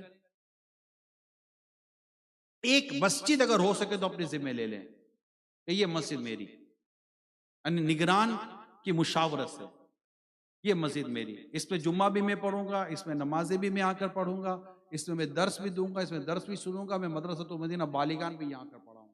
اب اپنی مجلس کے ساتھ، اپنے ناظرین کے ساتھ مشورہ کر کے اپنے ذمہ مسجد لے لیں، اور اس مسجد کے اندر آپ اپنے دینی کاموں کا آغاز کریں۔ اللہ پاک نے چاہا تو آپ کو اس کی برکتیں ملیں گی، ہو سکے تو جمعہ بھی وہیں پڑھے، بھی جمعہ کے نمازوں کے ساتھ ملے۔ میرے کئی مدنی اور کئی ہمارے جامعۃ المدینہ کے اسلامی بھائی جمعہ کی نماز پڑھاتے ہیں، الحمدللہ وہ جمعہ پڑھاتے ہیں، امامت بھی کرتے ہیں، لیکن بات صرف جمعہ کے لیے ہوتے ہیں۔ اپنے بیان، اپنے انداز کو دعوت اسلامی کے سانچے میں ڈالیں، بلکہ جمعہ کا بیان تو دعوت اسلامی خود بنا کر آپ کو دے رہی ہے، مسئلہ ہی کوئی نہیں ہے۔ اتنا خوبصورت قرآن کریم کی تفسیر و حدیث کی شروحات پر بیان ہوتا ہے جمعے کا، مجھے تو کئی اتنی نعمت ہے۔ ایک تو مختصر سا بیان ہوتا ہے، بہت طویل نہیں ہوتا، مختصر سا بیان ہوتا ہے، ہفتہ وار اجتماع کا بیان ہوتا ہے، سارے بیان تیار ہو کے ملتے ہیں۔ مجھے دنیا میں کہیں بھی جانے کا ہوتا ہے تو وہ سارے بیان میں PDF منگوا لیتا ہوں، یار بیان بھیج دو، تفتیش شدہ بیان، قرآن کی آیت، تفسیر، حدیث، شرح، فقہاء کرام کے اقوال، مدینہ یا اتنا تیار ہو کر چیزیں ملتی ہیں تو ہمیں ٹینشن ہی نہیں ہے، خالی دیکھنا ہے، پڑھنا ہے اور بیان کر دینا ہے، اور نمازیوں سے ملاقاتیں کریں، نمازی بڑھائیں، علاقے میں دینی کام بڑھائیں۔ میں ایک علاقے کے اسلامی بھائی سے بات کر رہا تھا، میں نے کہا یار آپ کے یہاں فجر کے نمازی کتنے ہیں؟ تو انہوں نے کہا ایک فگر بتایا 60-70، خوش ہو رہے تھے 60-70 فجر میں نمازی ہیں۔ ان کا خوش ہونا اتنا غلط نہیں تھا، حالات ایسے ہیں۔ میں نے کہا یار یہ بتاؤ کہ آپ کے علاقے میں مسلمان کتنے ہیں؟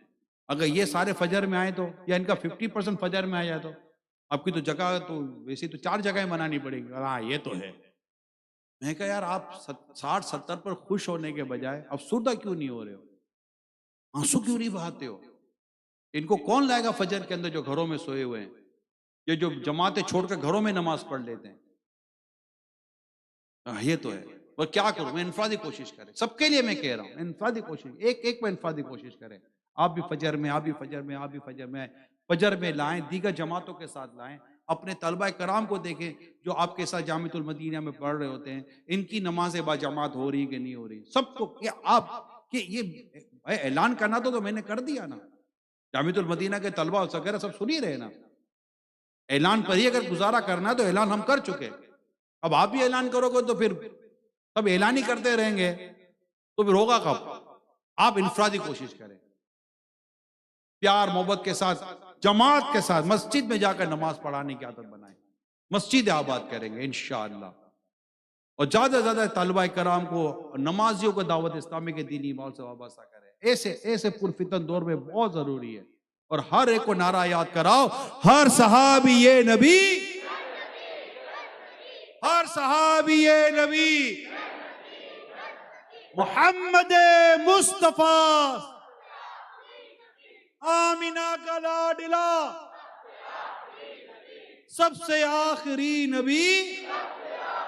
بس مسجد ہو جاؤ۔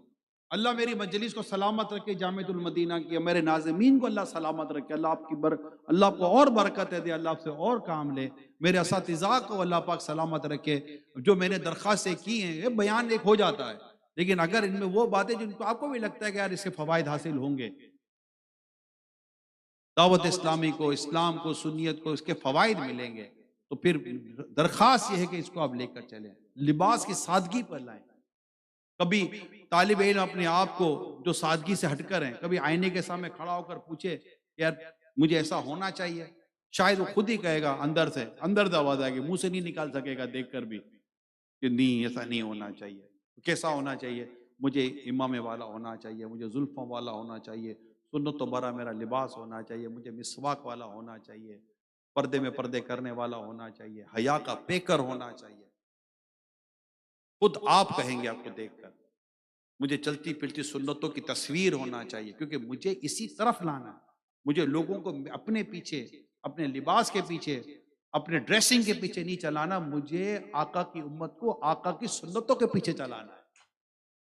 یہ ہے بڑا، یہ کام ہے، یہ سوچ ہے کہ میں اپنے پیچھے نہیں چلانا چاہتا، میں اپنے لباس کا دیوانہ نہیں بنانا چاہتا، میں تو انہیں سرکار کی سنتوں کا دیوانہ بنانا چاہتا ہوں۔ تو مجھ پر یہ ہوگا تو اسے دیکھ کر لوگ اس کو عمل کریں گے نا، عاشقان رسول اس کو دیکھ کر قریب آئیں گے۔ تو ان کو اساتذہ کرام بھی اگر ہو سکے تو ان چیزوں کو لے۔ پھر آخر میں درخواست کروں گا تمام طلبہ کرام سے، اسلامی بہنوں سے بھی، اسلامی بھائیوں سے بھی، اپنے قرآن کی قرات کو درست کریں۔ جس کو اللہ نے نوازا ہے 100 کروڑ مرحبا، ماشاءاللہ ہمارے طلبہ کرام میں قاری بھی ملیں گے، حافظ بھی ملیں گے۔ اگر حافظ ہونا، صرف حافظ ہونا اس بات کو لازم ہی نہیں کر دیتا کہ اس کا سب کچھ صحیح ہوگا۔ تو ایک اچھے قاری سے جامعۃ المدینہ میں، اللہ کرے یہ سہولت ہماری شروع تو ہوئی تھی، اللہ کرے یہ ابھی ہر جامعۃ المدینہ میں ہو، اپنی قرات کو درست کریں۔ اور ایک اور چیز جو اس سے پہلے کی چیز ہے، نماز کا پریکٹیکل ایک بار کریں۔ شعبہ ہے تجوید، قرات وغیرہ، ہمارا باقاعدہ یہ نماز کورس ہے، پورا فیضان نماز کورس ہے۔ جامعۃ المدینہ میں اگر کوئی جامعۃ المدینہ کی سطح پر ہی اگر شروع ہو جائے، تمام طلبہ کرام، طالبات الگ، طلبہ کرام الگ، اور وہ ہو صرف نماز سکھانے کا حلقہ، پھر نماز سکھانے کا حلقہ، اسپیشلی جو ہمارے ابتدائی طلبہ کرام ہوتے ہیں، ان کو طلبہ کرام کو سکھا دیا جائے، آگے سکھا دیا جائے۔ بعض اوقات نہیں توجہ ہوتی، ہمیں لگتا ہے کہ ہمیں آتی ہوگی، نہیں آتی ہوتی۔ ہم نے یہی اوپر امیل سنت کے ساتھ نمازیں پڑھی ہیں، اوپر کتنے نماز پڑھی ہے، جمعے کی نماز پڑھی ہے، جمعے کی نماز کے بعد یہ جو 10 12 15 نمازی تھے، ان سب کو امیل سنت نے نماز کا حلقہ لگایا، کیونکہ امیر سنت وغیرہ میں سمجھ لیا کہ ان کو نماز صحیح آتی نہیں ہے۔ اور یہ کتنا عظیم کام ہے۔ نبی پاک صلی اللہ علیہ وسلم نے کسی کو نماز پڑھتے دیکھا، فرمایا دوبارہ پڑھو، پھر اس نماز پڑھی، انہوں نے کہا، آقا نے فرمایا پھر کہا دوبارہ پڑھو، اسے سرکار کی بارگاہ میں عرض کی صلی اللہ علیہ وسلم، آقا آپ ہی بتا دیں کیسے پڑھوں۔ پھر نبی رحمت صلی اللہ علیہ وآلہ وسلم نے نماز پڑھ کر بتائی کہ نماز کیسے پڑھنی ہے۔ میرے آقا دو جہاں صلی اللہ علیہ وسلم نے ایک کی نماز درست کی، ایک کی نماز۔ اساتذہ کرام سے میں درخواست کروں گا کہ میرے تمام طلبہ کرام کی نمازیں درست کر دیں، جن کی نماز درست ہے ان کو میں کہاں کہہ رہا ہوں کہ آپ کی نماز درست نہیں۔ اور انشاءاللہ مجھے یہ حسن ظن قائم رکھنے کی میں کوشش کر سکتا ہوں، اور آتا بھی ہے کہ انشاءاللہ امید یہی ہے کہ اکثر کی نمازیں درست ہوں گی۔ لیکن ظاہر ہے آتے تو باہر سے نا طلبہ کرام، باہر سے پڑھنے کے لیے آتے ہیں، علاقوں سے پڑھنے کے لیے آتے ہیں، تو یہ ضروری نہیں کہ سب کی نمازیں درست ہوں، سب کی قراءت درست ہو۔ تو جامعۃ المدینہ کے بعد ایسا ہو جائے کہ جامعۃ المدینہ کہہ سکے کہ ہم نے ہمارے 100% جتنے میں ہمارے پاس طلبہ کرام ہیں، مقیم غیر مقیم، اور اسلامی بہنیں کہہ سکے کہ ہم 100% جو ہمارے پاس اسلامی بہنیں طالبات ہیں، ان سب کے نماز کے پریکٹیکل کرا کر ہم نے فیضان نماز کورس جو بھی تھا اس کو کیٹیگری وائز دن میں، ہفتے میں، 2 ہفتے میں، 3 ہفتے میں، مہینے میں ہم نے سارا کر لیا۔ کوئی ایسا طالب علم نہیں ہے جس کے ہم نے نماز درست کرنے کی کوشش نہ کی ہو، سب کو ہم نے یہ کروا دیا ہے۔ اور قرآن کی تلاوت و قرات یہ ہو جائے، اور روزانہ قرآن پڑھنے والے بن جائیں۔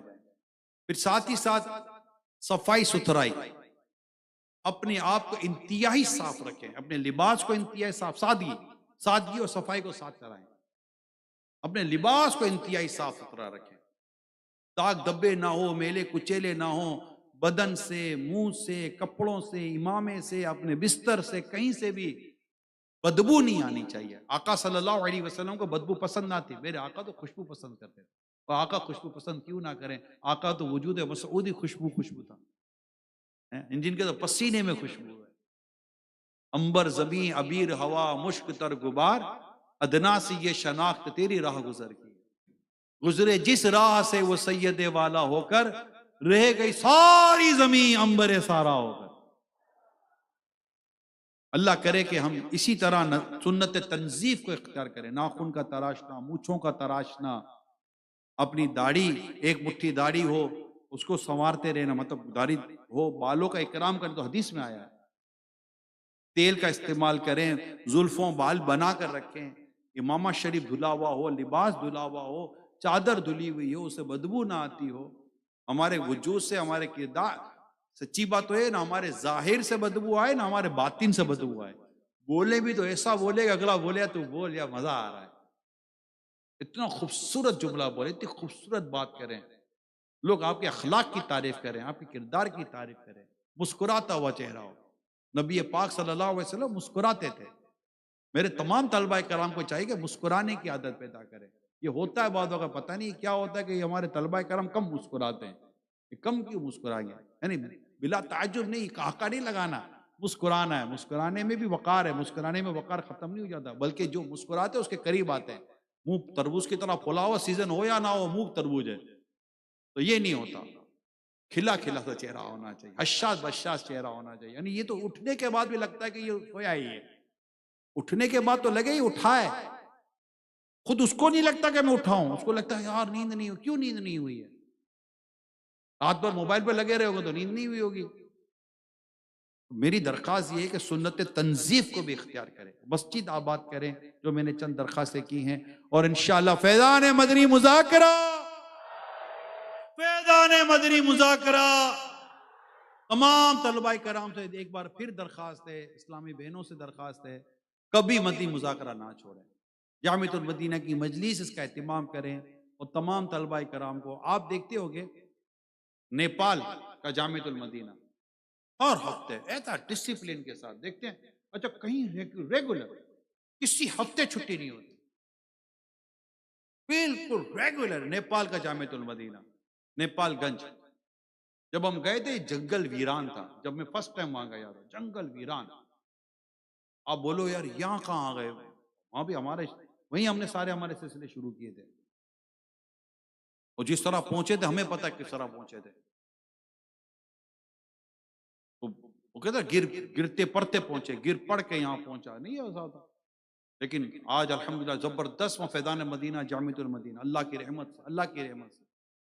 اور ہمارے یہاں سے اساتذہ مفتیان کرام جاتے ہیں الحمدللہ وہاں پر، زبردست سلسلہ ہوتا ہے وہاں پر. آپ دیکھیں طلبہ کرام کو، اللہ کرے کہ میرے تمام ناظمین اس کو اگر لے لیں. میں نے ایک مثال دی ہے، یہاں بھی اس طرح کے طلبہ کرام جامعۃ المدینہ کے مختلف جگہ پر جمع ہوتے ہیں، مگر ان کا ایک ریگولر، جیسے حاجی شاہد کیسے آتے ہیں پاکستان مشاورت فیصلہ آباد سے، آپ کو ہر ہفتے مدنی مذاکرے میں ایک ترتیب کے ساتھ نظر آتے ہیں. آتے ہیں نا، یہ یہاں بیٹھے ہوئے ہیں اور جو شرکا ہیں وہ بیٹھے ہوئے ہیں نظر آ رہے ہوتے ہیں، اور کہیں کہیں یہ ریگولر ہو رہا ہوتا ہے. اگر اس طرح ہر جامعۃ المدینہ ریگولر لے لے تو کوئی کمی تو نہیں ہے. جگہ بھی ہیں الحمدللہ، کمرے بھی ہیں ہمارے پاس، اور بالکل ایک ڈسپلن کے ساتھ ایک زبردست طریقہ. آپ دیکھیں اس وقت الحمدللہ اگر کوئی دیکھے اس وقت فیضان مدینہ، یہ ایسے جیسے امیر سنتے کہتے ہیں نور کی چادر جیسے تنی ہوئی ہے. الحمدللہ آپ دیکھیں اندر بار بار طلبہ کرام، اندر طلبہ کرام. میں مجلس کا شکریہ ادا کرتا ہوں جو ماشاءاللہ اتنا زبردست اہتمام کر دیتے ہیں، طلبہ کرام کو لاتے ہیں. اللہ پاک آپ کو اس کے جزائے خیر عطا فرمائے. اور دعوت اسلامی یہ آپ کی اپنی ہے، آپ جس طرح دعوت اسلام کو لے کر آگے بڑھیں گے وہ اپنی مثال آپ ہوگا. تو اس طرح مطلب کہ باہر بھی ماشاءاللہ باہر بھی بھرا ہوا ہے، جو میں اسکرین پہ دیکھ رہا ہوں. اندر بھی الحمدللہ کون بالکل فیضان مدینہ بھرا ہوا ہے، باہر بھی میں نے وہ ابھی اس کے ذریعے دیکھا اپنے، باہر بھی ہماری دیکھے طلبہ کرام بیٹھے ہوئے ہیں الحمدللہ بالعالمین. اور صرف یوں نہیں بیٹھے، ان کو بٹھایا بھی جاتا ہے، ہر کوئی یوں نہیں بیٹھ جاتا. بٹھانے میں ہمارے اساتذہ اور ناظمین کی باقاعدہ کوششیں ہوتی ہیں.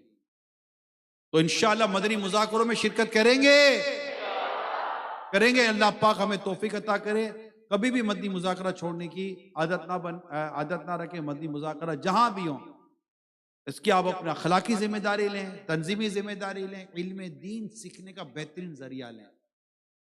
ایک مدنی مذاکرہ ہمارے علم دین میں بہت اضافہ کرتا ہے الحمدللہ. اور اب تو الحمدللہ ہر ہفتے جب تک ہم سے ہو سکے گا ہر ہفتے یاد مکہ مدینہ بھی ہے نا. کیسے اسلام میں رو رہے ہوتے ہیں یار، مدینہ و مکے کی یاد. آپ دیکھیں یار کیسے رو رہے ہوتے ہیں، کلام سن کر کیسے رو رہے ہوتے ہیں. اللہ ان کے صدقے ہماری بخشش کرے.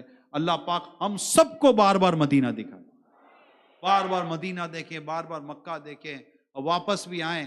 اگر آئیں اللہ کرے وہیں رہ جائیں، یعنی بقیہ پاک پائیں، بقی میں مدفن نصیب ہو جائے. تم میں جس سے ہو سکے مدینے میں مرے، جو مدینے مرے گا میں اس کی شفاعت کروں گا. نبی پاک کا ارشاد ہے زائر قبر منور کی شفاعت ہوگی، ہے یہی آپ کا فرمان مدینے والے. اللہ کریم ہم سب کو عمل کرنے کی توفیق عطا فرمائے، اور ہم سب کو علم دین کا نور اور علم نافع کی برکتوں سے اللہ مالا مال فرمائے. آمین. ہاں ماہ قافلہ کب ہے؟ آپ کے قافلے کب ہیں؟ 14، 15، 16 نومبر 2025 جامعۃ المدینہ کے تحت انشاءاللہ قافلے سفر کریں گے انشاءاللہ. اور یہ تو ریگولر 3 دن کا قافلہ ہے نا، مجھے تو 12 ماہ والے نکال کے دو نا. ہمارے مجلس سن رہی ہے، اساتذہ سن رہے ہیں، ناظمین سن رہے ہیں. اللہ کرے گا آج کا یہ اجتماع کوئی سینکڑوں طلبہ کرام کے 12 ماہ کا سبب. میں ہر ایک کے تو جامعۃ المدینہ میں آ رہا ہوں. ابھی فی الحال مدنی چینل کے ذریعے جہاں جہاں پہنچ پا رہا ہوں. اور یہ جو کراچی کے جمع ہوئے ہیں اللہ کرے ان میں سے بھی کچھ مجلس ہمیں نکال کر دے کہ یہ 12 ماہ والے لو یار، کیا یاد کرو گے دعوت. دو بابو، اللہ کی راہ میں تو اللہ اور دے گا، خرچ کرو. آپ ہمت کریں. انشاءاللہ میں 12 ماہ کے لیے خود کو پیش کرتا ہوں انشاءاللہ. اور میں 12 ماہ قافلہ سب کر کے انشاءاللہ پھر اپنی پڑھائی کو جاری کروں گا انشاءاللہ انشاءاللہ انشاءاللہ. تمام جامعۃ المدینہ کے طلبہ کرام اس سے کوشش کریں. اسلامی بہنیں جو طالبات ہیں ان سے درخواست ہے، اور دیگر اسلامی بہنوں سے بھی درخواست ہے، اپنے محرم کو تیار کریں اس قافلوں کے لیے. اور یہ ماہ قافلہ نومبر کا انشاءاللہ خوب اللہ نے چاہا تو اس کی برکتیں نصیب ہوں گی. تو 14، 15 اور 16 یہ جامعۃ المدینہ کے طلبہ کرام، صرف طلبہ کرام کا اساتذہ کا اچھا سب باپو کہہ رہے ہیں سب، اللہ جامعۃ المدینہ ہی بند ہو گئے، اساتذہ کرام بھی، مجلس بھی. کیا بات ہے. چلو پتہ چل جائے گا انشاءاللہ، 17 کو پتہ چلے گا. ماہ قافلہ ہے، مگر ہمارا تو دعوت اسلامی کا تو وہ ہے نا کہ یہاں تو مدر ڈے مناتے ہیں، تو فادر ڈے مناتے ہیں، ادھر تو روز مدر ڈے، روز فادر ڈے، روز ماں باپ کو رحمت کی نظر سے دیکھو، روز حج کا ثواب کماؤ. تو یہ ہے، یہاں تو ہر ماہ قافلہ ہی قافلہ ہے.